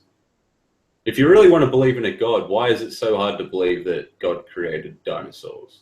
I know that He made us in His image or whatever, and that we're supposed to be special. But why would it be so hard to believe that? If you're going to believe in a God, why is it so hard to believe that He just stopped after us? And they're so militant. They're Or so humanity's where it militant. started. I don't see why it's so hard to believe that He would continue to do things after creating us. If you're going to be that, I hate to bash religions. I really do, because I really do believe that people should be able to believe what they want to. But I just can't understand how they can believe that this being is so powerful that He creates us in His image, and He would just be like, yeah, well, I'm just not going to do anything else for ever again. I'm just going to sit here in my place that no one else is allowed to be in unless you don't do a bunch of things that is written in a stone from many years ago. Yeah. Well, I really think it has to do with arrogance, and if you listen to the argument of people's arguments when they say that when they say that the first thing that they come back with is oh, there's no possible way that a secret of that magnitude could be held back from people, which can be easily disproved by what we were saying earlier, which is look at the the small slash big things like JFK getting killed. Look how long it took for the Zapruder film to to come out. Yeah, And like you're saying with the Biggie, with the Biggie footage, and even going to the Columbine, even going back to Columbine, where someone just happened to not change the tapes when they were loading the propane bombs and all that. yeah. Because I find And that good I on find that that guy very over at good on that guy over at CVA for finding that.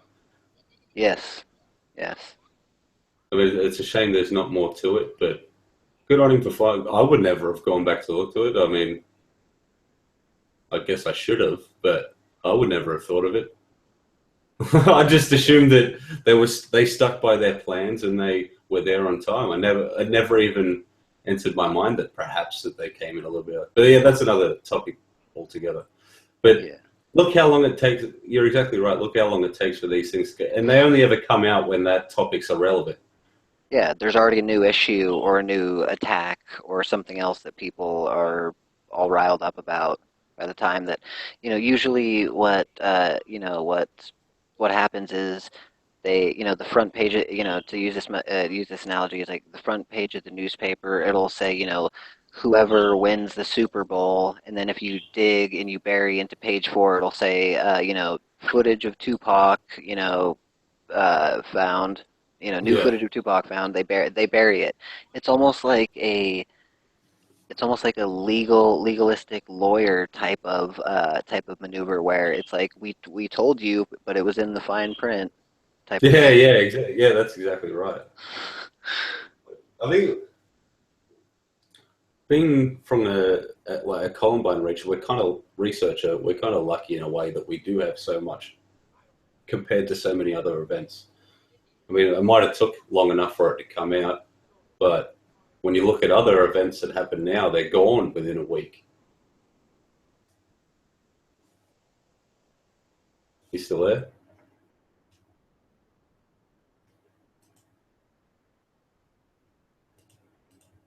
Hey, you still there?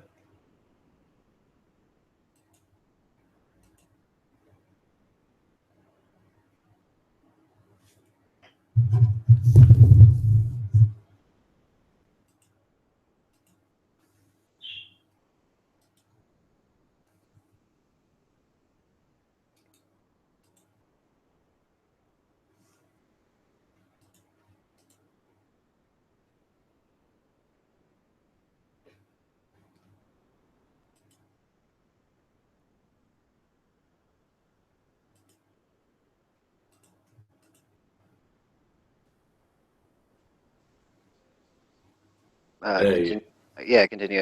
yeah, you still there? Yeah, I just got cut off Yeah, again. all good.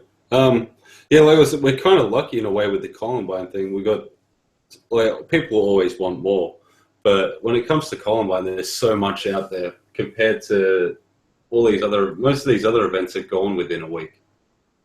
Yeah, there's such a dearth of knowledge. Once again, like thinking back to some of the videos that you made.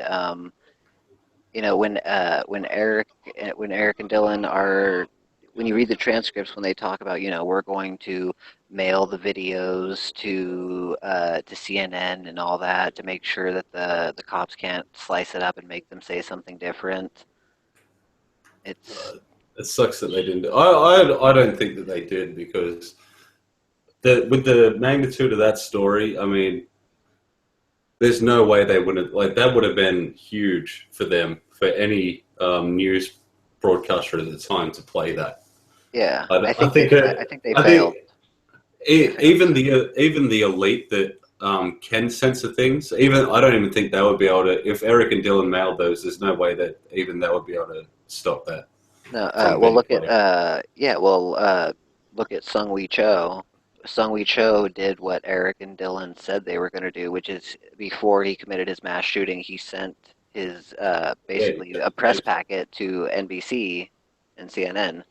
apparently they did get a little bit censored, but what was cut? Well, according to the broadcasters, this is obviously it hasn't been shown, but most of the stuff that was cut was just mostly just garbage anyway. It was just him swearing and which I believe because if you watch the tapes, it's pretty much just him mumbling and hating things.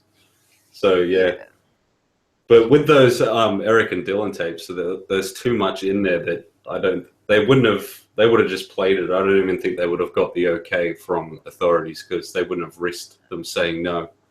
I think it's too lucrative. It's too lucrative of a story. There's too much money to be made off of painting these kids who did this horrible thing.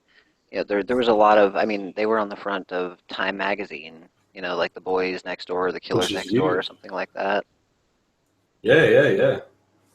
Well, I think A lot of people like to ask the question why Columbine is still remembered after all these years, even though it's nearly been 20 years. There's been bigger shootings.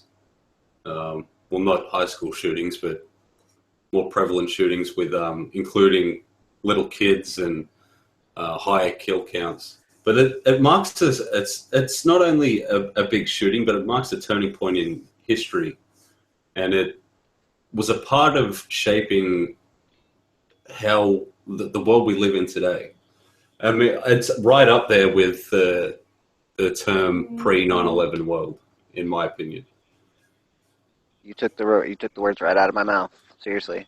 I think that's why I'll always be remembered. That and Eric and Dylan are just so relatable compared to all these other shooters. I mean, you look at James Holmes; he's portrayed as like completely fried. You look at Adam Lanza; he's portrayed as this weird skinny guy that has never seen the daylight in his life, and he had all these problems. But when you look at Eric and Dylan, they're just portrayed as teenagers. Yeah, relatable. And also the whole bullying angle was played up a lot, and there was a lot of. I mean, they were definitely bullied, but I think that has to do with. I mean, if you look at the shootings that happened pre-Columbine, there was Kip Kinkle in Oregon. His parents were teachers, and he shot his mother, uh, then his father, and then went to the school in Springfield, Oregon, I believe it was, and shot the place up with the 22 rifle. Yeah, And once again, like you're saying, he was portrayed as this schizophrenic kid who hears voices. And then there was the other kids that I mentioned at the beginning, Andrew Goldberg and Mitchell Johnson. They were yeah, like 11 and 13 years old, I believe. and that was huge too because they got out. Yeah, Like that would never happen today. No way.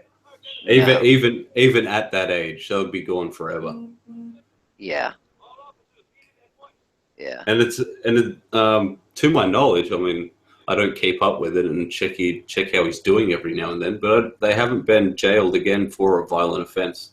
They've been yeah, jailed for drug charges, um, and I think they've been charged with weapon offenses, but not actually using them, just possessing them.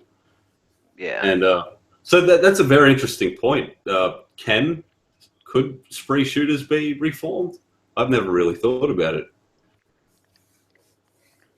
They obviously have. If they haven't, if they did do something big, violent, I'm sure it would have. Even though it's so old, I'm pretty sure it would be big considering how prevalent spree shooters are today. Oh, I'm pretty sure we would hear about it in the news. I mean, if you look at Elliot Rodger, or if there's any sort of thing that has any sort of political bent, like when the Elliot Rodger thing happened, one of the first things, when I went to the internet, one of the first things I saw was this whole angle where a bunch of feminists talking about how this supposed white man shot up all these white girls. And there was already this narrative being formed. There was already all these groups trying to glom onto it and fit their agenda, either their anti-gun agenda, their pro-feminism, anti-misogyny, anti-patriarchy, whatever. And uh, they were trying to spin it to you know, they were trying to spin it to their administrative, you know, to their ends. And to go to your side, to Down Under. What was uh what was that guy's name? I just spaced on Ah, his name. Martin Bryant. Yes, Martin Bryant. And I've heard a lot of conflicting stories about the route that he took that It's that morning, as well as the Dunblane massacre. it's a very strange um, event. I mean, they managed to cover a lot of information. I still don't know what to think about it. But But I heard real quick. I just want to know if you ever heard any of these stories. I heard that he would take flights on the plane, just to be around people, and he would act very weird, and he would just sit at restaurants and just like stare at people, and that I he haven't pulled. heard those exact stories, but from the profile that is built, that doesn't sound out of character for the information that we have at all. That sounds exactly like something he would do. Yeah, But it, the Port Arthur massacre, which is the whole Martin Bryant thing, yeah, it gets pinned by conspiracy people because that's the time when Australia lost its guns. guns. Yeah, the But right to bear arms. but Australia was never really that huge into guns to begin with. Like it wouldn't be that hard for people to give. It's not like America. Like if a president tried to do that, oh, I should say political party because not even a president has that power. But if anybody did try to do that, that would be crazy. Like there's no way that that president would survive another term. They'll probably be tried to be pulled out of office. There'd be an Like uprising. there would be an uprising. Like it would be crazy. Like nothing we've seen in modern history. Well, that's what I believe would happen. But Yes, that's not what it's like here. So it's I could understand where people are coming from. I don't agree with them that they're fabricating shootings to try and do that. But I I don't can agree see either. I can see why they would think that. Like, it's not outside of the realm of possibility. Yeah, well, it's to quote I think it was Bill Clinton or somebody, I think it could have been one of the presidents or whatever. Never let a tragedy go to waste is I what don't. they Oh, is their motto basically. Never let a good tragedy go to waste. that So, sounds like but it does sound like a Bush thing to say, but I have yeah, heard it, but I can't pinpoint it either. Bush did a lot yeah, of weird things. but there, to go back to the Australia thing, it's like it isn't Australia was formed as a prison colony essentially in the Yeah, pretty beginning. much. Our So first police force was made up of Oh wait a minute, you there? yeah, I'm Sorry, just my listening. my phone. Sorry, my computer was about to go on a standby. But yeah, our first police force was made up of the 12 most well-behaved criminals. Yeah, yeah, But yeah, I don't think that they would have had to have staged something of that proportion, because up until that Pulse nightclub, it was still the highest kill count of like spree shooting in Western society. yeah, I don't think that they would have, if they wanted to stage something, they wouldn't have had to do that. Like if they no, wanted to do a false flag or whatever the thousands of names are for them, they could have just done it with like 10 or 15 people. So yeah, yeah, I do believe that it was a real event that happened, and that he was completely. yeah, He seems to have been, just had no social skills at all. Like there's unsociable, and then there's I think Adam. I nearly said You Adam almost said him Scott. like you almost said Adam, but Yeah. real quick, have you ever seen the footage of Martin Bryant as a young kid where he was playing with firecrackers, and the news interviewed him and said like he must have been no younger than 13, and they asked him, are you going to be playing with firecrackers, again? Have you learned your lesson? And he said no. I haven't seen that, but that sounds really interesting. No, I'll have you to should. try and find it. Yeah, you should type that up on YouTube. Martin Bryant, interview, and he's about 11 or 12 years Oh, old. it'd be hard to find that. They only just recently released a whole bunch of interviews of him after the shooting, so I'll have to Oh no. try and. Oh yeah, no. This is even more interesting because this is pre-shooting. This is him, Yeah, yeah, that's what I 10 or mean. 12 years old. So So I'll have to type in kid interview or something. yeah, Martin Bryant, yeah, kid interview or something like that.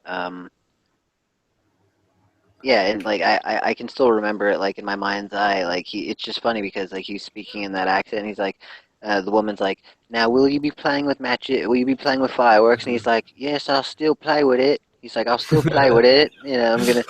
And they're like, okay, I found it. Yeah, I found it right here on this guy's channel. It's called. I'm gonna put it. I'm gonna put the link in the chat so you can take a look at it later. But it's ironic because, or it's fucked up really.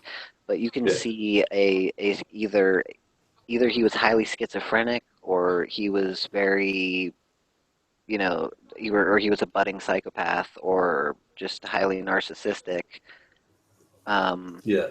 I just, He uh, wasn't I right. just, yeah, no, I just posted. If you look in the chat, I just posted the video, and it's the video of him. He has his hands behind his back. He's being interviewed by the news.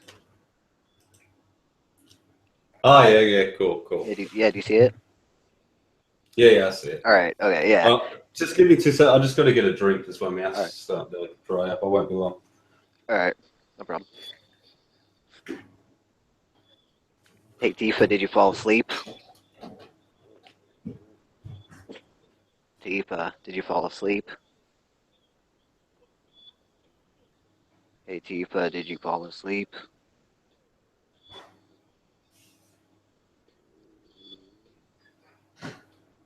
Tifa, Tifa Vampire, did you fall asleep? Hey, Tifa, you tosser, did you fall asleep? Tifa's a tosser, he fell asleep.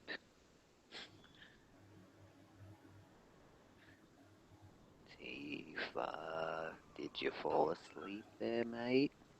Tifa,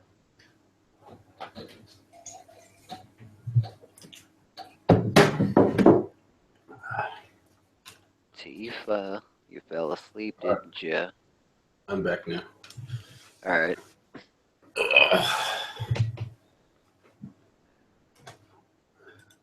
Yeah, I just watched a little bit of the interview, and it's funny because he clearly has a callous disregard for his own life, the way because he clearly hurt himself and hurt his hand, and and the woman asks him, "Are you going to be playing with fireworks?" And it's just crazy the way he doesn't even hesitate. He goes, "No, I'll still be playing with it." He's He speaks very odd too. It's not just his accent. He's it, especially that is that. Have you seen the new interview tapes that they released? yeah, I've seen parts of it. It's like Interview with the Port Arthur Massacre. He has a very his what's the word, like his cadence, the cadence of his Yeah, speech is off. It reminds me of James Holmes or one of those disturbed individuals where they're almost long drawn out or yeah, weird, like they're medicated or something. Like it's odd. yeah. But it's not. But yeah, it's not right. Yeah, Or like neuroscience neuroscientists need to there's take an a look at interest. him. Yeah, that would be interesting actually. Um, there's the part that I find interesting is that when he's talking about the victims, and he's like, "Oh yeah, how many did I kill?" and stuff like that. Like he's, it's interesting to see how different all these shooters can be. Like going back to Kip, I mean, you look at his confession tape; he's an absolute mess. Yeah, Like he's I like crying. He's crying and begging for the cop to kill him. I legitimately feel. I think Kip's one of the only ones that I can say I legitimately feel 100% sorry for. Yeah, Um, I didn't know if you knew a lot about him, but if you notice, you can go ahead and go. I just want to say this a little bit. The reason why I brought up the fact that his parents were teachers is that must have not been easy because it reminds me of Dylan in a certain way of the parents doted on the daughter instead of it being the brother. So Kip got essentially no attention, and the attention that he did get was negative in that, he had no, the second his sister moved away, he was just stuck. yeah, I think going back to what you were saying about the parents and if they should be held accountable. it's I think people underestimate how important attention can be to a child, and just because somebody like a parent isn't cruel or abusive doesn't mean that they're doing the right thing. Well, just to Like, just to correct you real quick. There's what you mean is like just because they're not physically abusive doesn't mean that they're not mentally abusive. Go ahead. not even that. Like, they could think that. To quote Dylan himself, he said that he was thankful for the opportunity to be independent. That sounds a lot like to me that he had to figure out a lot of things on his own. Like, I won't say that Sue and Tom Klebold did ill by him. They always made sure he had the best opportunities, and they made sure he had all the best things in life. But He it had a sounds to me, he had a roof over his head. He had clothes on his back. oh, But to go back to real quick to go back to what you were saying, his older brother had the Sue Klebold interviews. We were talking about this in chats back and forward, but it's good to bring up now. His older brother seemed to have gotten the bulk of the attention because of these due to his problems. drug issues, and that's coming from Sue Klebold herself. So And then you look over at the same problem was over on Eric's end. He never seemed to get any. Um, it sounds like a weird word to say, but like affection or attention attention. or anything. Attention, and it definitely came out on Eric's side when it came to attention. I mean, Yeah. even when he got into trouble, Wayne didn't really do all that much. No. Although he did take it seriously. He had his little notebook of things that of his Oh yeah. observations. Oh But yeah, I forgot about that. I don't think that he ever took that book forward and showed Eric that he had been taking notes of that. For all Eric knew, he probably never cared or even paid attention to any of that. Yeah. So And it seems to be an underlying factor of pretty much all adolescent shooters is attention. And not so much attention of their peers, although that's a part of it, but parental attention. So even though these parents don't, they try their best to give them all the best gear. I mean, like going back to Dylan, he drove a nice European car, A BMW. and he had his own computer in his room. Like, not even Eric had a computer in his room. He had to use the family computer. But Dylan Yeah. had his own computer that he A built custom. Yeah, himself. a custom Yeah. built computer. But the one thing that they wanted was attention.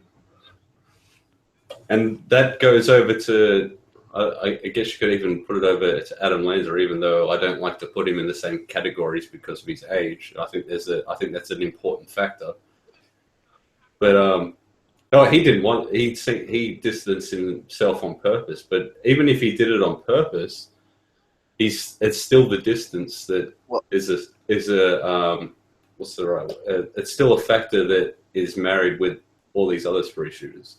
yes, well, because it goes back to the whole childish notion of, any attention is good attention, whether it's negative or positive. They just want any sort of recognition. They Yeah, just want somebody and to hear them. Eric couldn't even get bad attention.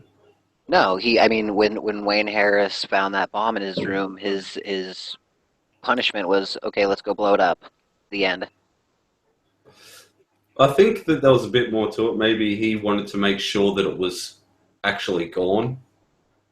Um, the way that it's written about, it makes it sound like he made a field trip out of it. But I think there was a little bit more. I think Wayne Harris was a little bit smarter than that. I think he wanted to make sure that it was actually gone, because any kid can say, "Oh yeah, I got rid of it," or Yeah. something like that. And I think he wanted to go there and see it with his own eyes and make sure it was away. But either way, it wasn't the right punishment for your son having a pipe bomb.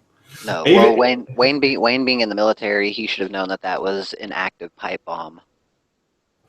exactly. Imagine one of his underlings having a pipe bomb in their in their bunk or something like that. It wouldn't be just, oh yeah, we'll go out in the field and make sure Stop. it's gone. slap on the wrist. No, exactly right. And these military families seem to treat their kids like troops in a lot of cases, I've noticed. That's just that personal thing It's that I've noticed in military families here in Australia. It might be different over it's there. no man, like it's the exact same thing over here with military families. Like my father was in the Air Force, and yeah, his father was in the Marines, and he was a what they call an army brat. And Yeah, he was an army brat. My dad was an army brat, just like Eric, and he has that sort of deficient. He had that sort of deficient personality where any attention is good attention, and just being a super, like being an uber control freak. But I don't know if the Luke Woodham Pearl High School massacre that occurred. The reason why I bring it up is because Luke Woodham lived with just his mother. Like I didn't want to go with the Adam Lanza thing. I wanted to go with something more well documented, which is the Luke Woodham school. He had been in a relationship with this girl, Christina Menifee. But like you were saying, it's not to do more with the peers. It had to do more with his parents, because the first person that he struck out against was his mother. He killed his mother with a baseball bat and a knife, and then fuck, that's and that's then and intense. yeah, and then drove to the school and shot Christina Menifee and another girl, similar to Kip Kinkle. How the first people that Kip Kinkle killed weren't peers. He killed his parents, and that's very important. This speaks to the overarching theme of what we're talking about, of parental gesundheit, of parental neglect, of once again of yes, you can live in a middle class neighborhood, you can have food in your stomach, a roof over your head, clothes on your back, but you can still be neglected. I mean, what was the quote? Like, which one of them said it? Where Eric or Dylan said, my parents may have done some things that they, or made some mistakes that they were Oh not yeah, aware of. Eric said that. Yeah, yeah, yeah. But But that's that the quote that I brought up from Dylan earlier has always struck me. How he said he was thankful for the independence that his parents gave him. I think there was a lot more that he wanted. That was in the basement tapes. It wasn't a personal writing. Otherwise, maybe that would have been yeah, elaborated on. But sounds like there was so much more that could have been said in that sentence that didn't even need to be said if you knew what you're looking for. yeah. I would love to hear his voice and the way, because I've only seen the transcripts. I would love to hear the way he says it. A Because lot of people think that they know what Eric and Dylan sound like, but you don't really hear them talk casually. You no, always well, hear what you, them talk. You yeah, hear them well, talk when they're acting, or you hear them talk when they're excited, when they're firing weapons like at rampant range. You mhm. always hear them stimulated in some way. You never hear them casually. The closest you hear them talking is Dylan in when he's ordering lunch or breakfast or whatever it was. Or when Eric, or the footage of Eric in the cafeteria where he's just sitting there spinning the phone around in a circle. Yeah, see, that's the one reason why I really like that video is because it's one of the only chances you get to see either of them just being normal. Yeah. Well, there's also the footage of there's not Eric Harris, but there was the other Eric who was holding the camera while Dylan and Eric were walking down the hall, and they get pushed by the jocks, and they don't go like, hey man, what's up, like what the fuck was Yeah, that yeah, about? yeah, Because they're used to it. yeah, yeah, So exactly. so it speaks to the overall nature of what they were used to. I mean, if you're once again, like, you're being bullied, you're being neglected at home, you're not getting any attention, and then you go to school, a place that you hate, where you're getting not only negative attention, but where, if I've heard stories where if girls even went anywhere near them, the girls would even get harassed and say, why are you hanging out with those faggots, this, that, and the other. Yeah, yeah, and that's I've always thought that was an attack towards Eric and Dylan because they would make sure that they were still around and could still hear it. Like it's not like it was they were around. The girl was around the corner and then they attacked the girl. It was No, it was about attack putting on. them down. Yeah, exactly. Like they heard and saw it, so that it got through to them. It's just another thing about Columbine that I think's different is it was everybody that I talked to. I was obviously born then, but the older people that I talked to that were in high school then, they all, a lot of them say that when they were watching it on live TV, a lot of people say it finally happened, or they didn't celebrate it, but they knew it was about to happen. Yeah, And well, it was the senior prank day or whatever, right? yeah. Oh, but they're just talking about with society in general. Like I'm not talking about people from Colorado, just people from all around the world. They knew that something big was going to happen soon, and it seemed to unify. It spawned a subculture nearly immediately of outcasts that were drawn together, and you don't see that with shooters any like they get their fangirls or whatever, They but get their 15 minutes, but it doesn't last 15 years. yeah, because like there was celebrities like Marilyn Manson, the things he says about Columbine, like you don't hear that about shooters now. No. Or well, Eminem again. We'll bring up Eminem. He had something to say about it. He said Oh yeah, that's right. He put, yeah, he's like, what was the line? he said it's a touchy subject, and for all the sympathy we give the victims, nobody ever thinks about it from the kids' point of view. Like they were that mad that they took their own lives, and I can understand that because I've been that mad. Yeah, yeah, And and then it was only ever published once, and it was quickly gone again. But he did say it, and that's not something you would hear about Adam Lanza. Or I'd hate to keep bringing him up. He's just one of the big cases, yeah, but it's not something you hear about any other shooter. Like you'd never hear a celebrity of any form. Even well, we don't really have a dark like we don't have a Marilyn Manson or Alice Cooper. There's no such thing as a dark pop star anymore. But even if we did, you wouldn't hear it. no. I So mean, that it goes to look at show Elliot that Rodger. it's exactly. I He mean, he wasn't was worshipped. this no, but it's just what's the point I'm trying to make? Sorry, I'm tired. But Sorry, yeah. no, don't say sorry. There was something there was somewhere I was going with it. We'll work back up to the parents. You're referring to Adam Lanza in the referring. You said you're going to refer to Adam Lanza, and then we're talking about the why it's different and how just the whole world at that point knew something was. It oh, was you're saying something about it spawned a whole subculture, bringing yeah, disaffected it's teens together. together. And like I know you see that kind of now with the whole Columbiners thing, but it showed you that what Eric and Dylan went through happened on a global scale. Well, at least like for what we know to be the West, being white Europe, Australia, and America, obviously. So it highlights a problem that was happening all over the world and unified those people.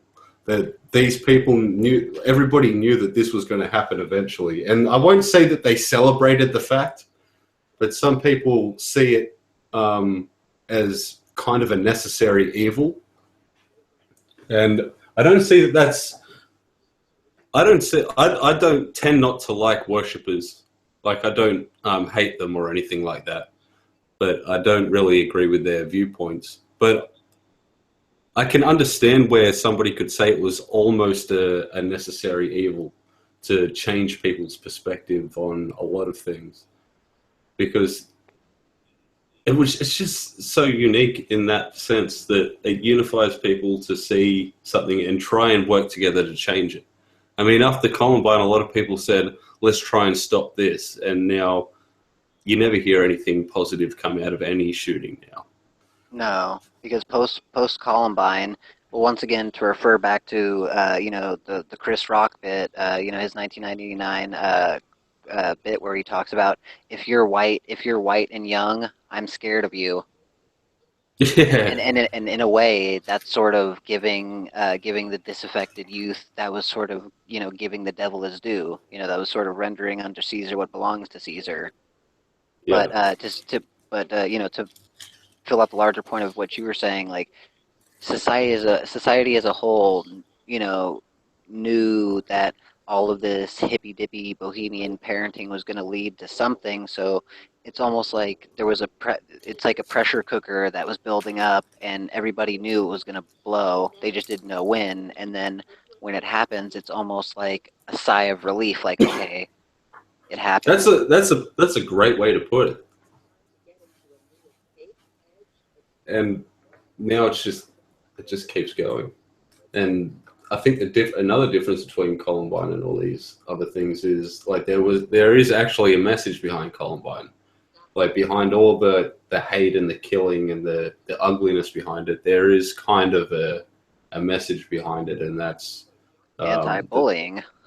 well, not only just anti-bullying, but Eric and Dylan, at the core of it, gave up on humanity, and there's a reason why they gave up on humanity. But that's not what you get from all these other things.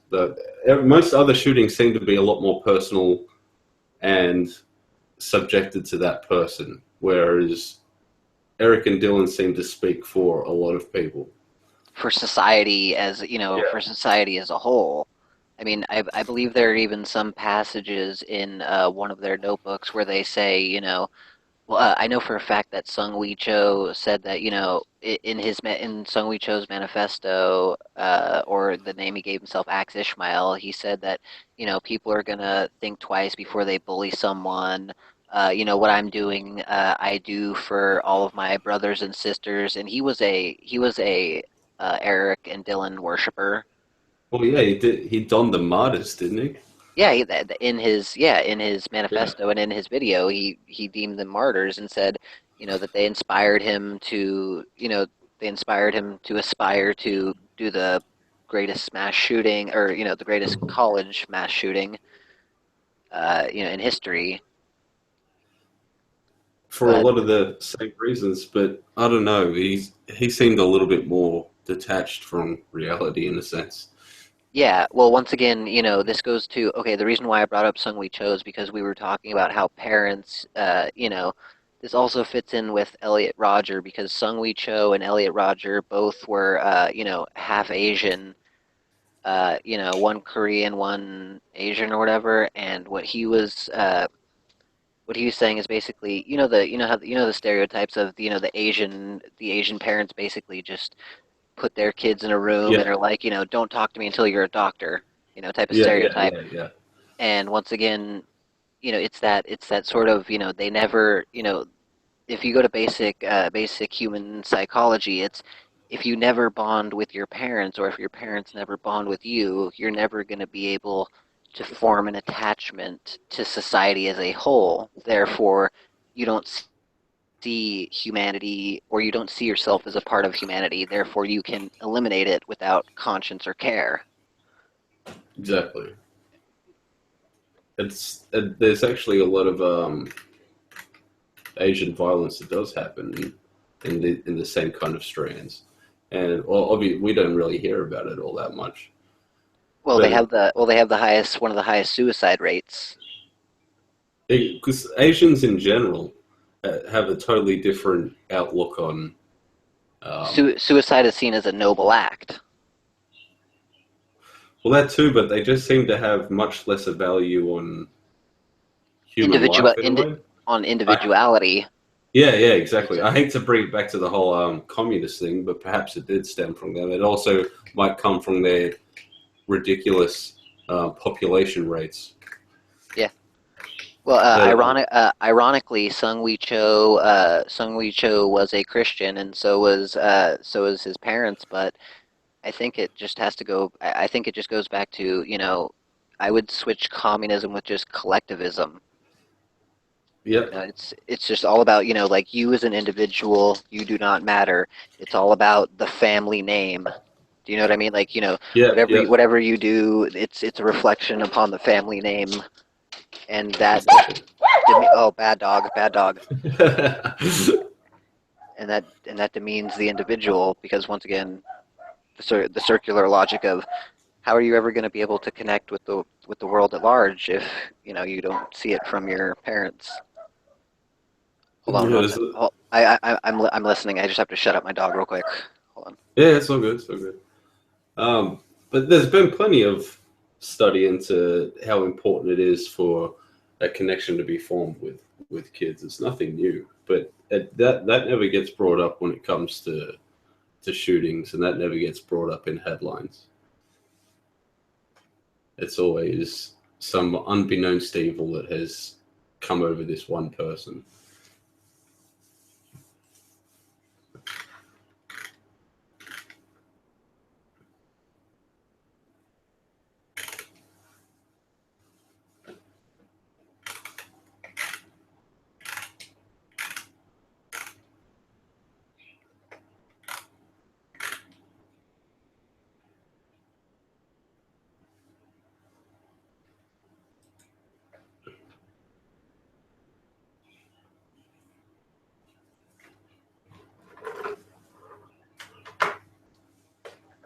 Okay. All right. I was listening. I didn't hear you say Yeah, anything, but I was just bad dog. It's one of the I have one of those tiny little yabber dogs. You know. it's all good. I think I heard. Just to go off topic real quick. I think I heard like a parakeet or something in the background. Oh yeah, probably. It's the sun's coming up now. Okay. Yeah. I better get going anyway because I got to get some sleep before work tonight. But Uh, I'll shoot you a message when I wake up. all right, man. It's If been it's been great talking to you. We really covered a lot of ground. yeah, it was really interesting to talk about a lot of things too. It's good to talk to somebody about conspiracies without them having an agenda or something to prove behind it. Yeah, because I'm not. Well, obviously we just had a conversation that lasted. I think I didn't time it, but at least an hour or two. And Yeah, I'm willing to like if facts come up that contradict something that I believe, I'm completely willing to say, hey, look, I was wrong. You know, and that's what a lot yeah, of people, especially in this day and age, it's considered hypocrisy to change your mind, and that's pretty sad and pathetic. yeah, exactly. It was like one of the first things I said in the conversation. People don't discuss to learn anymore. They discuss to convert and try and get people to listen to them. They don't want to learn. They just want to be right. Listen to me, do as I say, not as I do. Yeah, that's not how they act. They'll act all friendly at first until you start to contradict what they're saying, and then they'll try and belittle you, and then try and get you to see things their way, and then it just ends up in useless name calling. Yeah, And it devolves into ad hominem attacks, and then like what they'll break out the labels like right wing and left wing. Like, oh, you we're coming full circle here. yeah, exactly. All right, no worries. I'll shoot you a message when I wake up anyway. All right, All man. right, Good see ya. talking to you. All right, good Bye. talking to you. All right, folks. Tifa fell asleep, I believe, so I'm going to have to end this call. A that was an interesting podcast with a very interesting YouTuber known as known as Cleaning Columbine. I was gonna say yeah his name, but I don't know if he wants that public. So that's not my business to say it. So if anybody would like to join in on the conversation next time, um, the door, the proverbial door is open.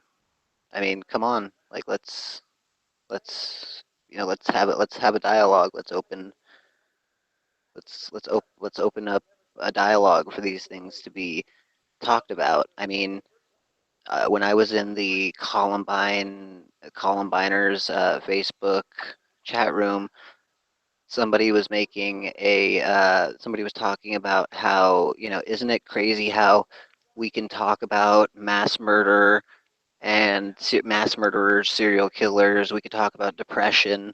We could talk about this, that, and the other.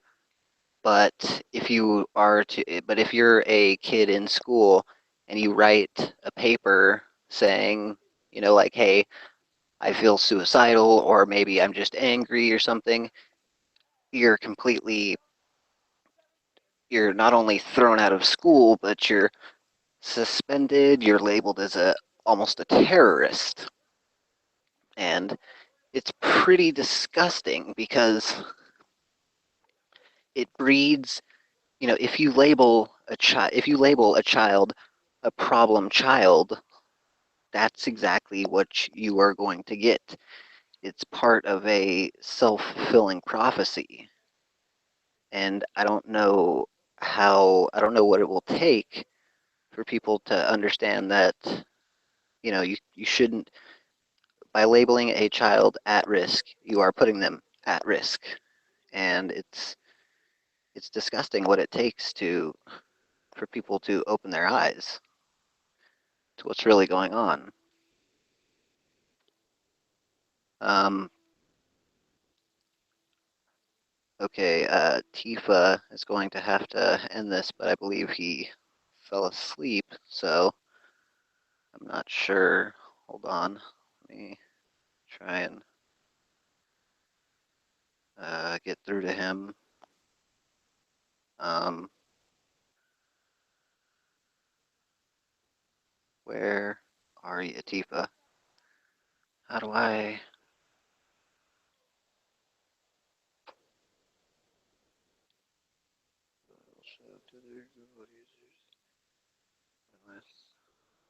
Just once, okay.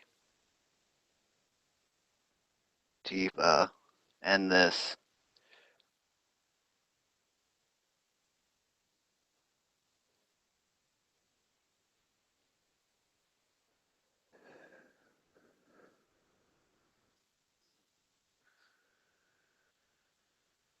Learn more.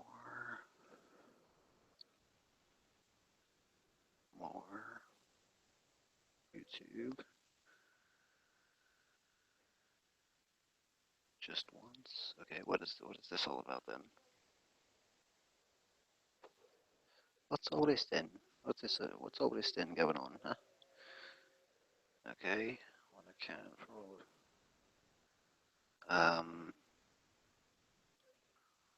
hold on, let me see. Uh, okay, this is going to be I might rename this channel something Columbine. That was a silly that was a silly. I'm way overtired. Star Wars reference. The something dark side, something the Force.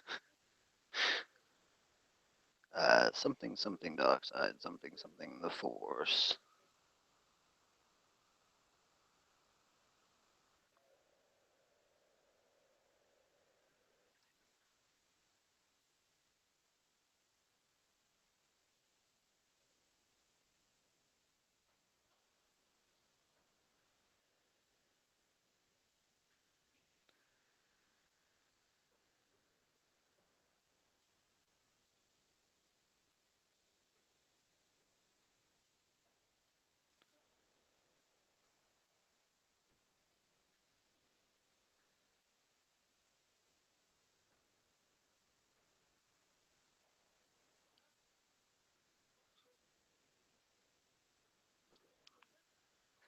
Come on, Tifa, wake up and end this. This is a great one. I don't want it to go on for a bunch of hours. I'd like to actually post this up. Come on, Tifa, wake up.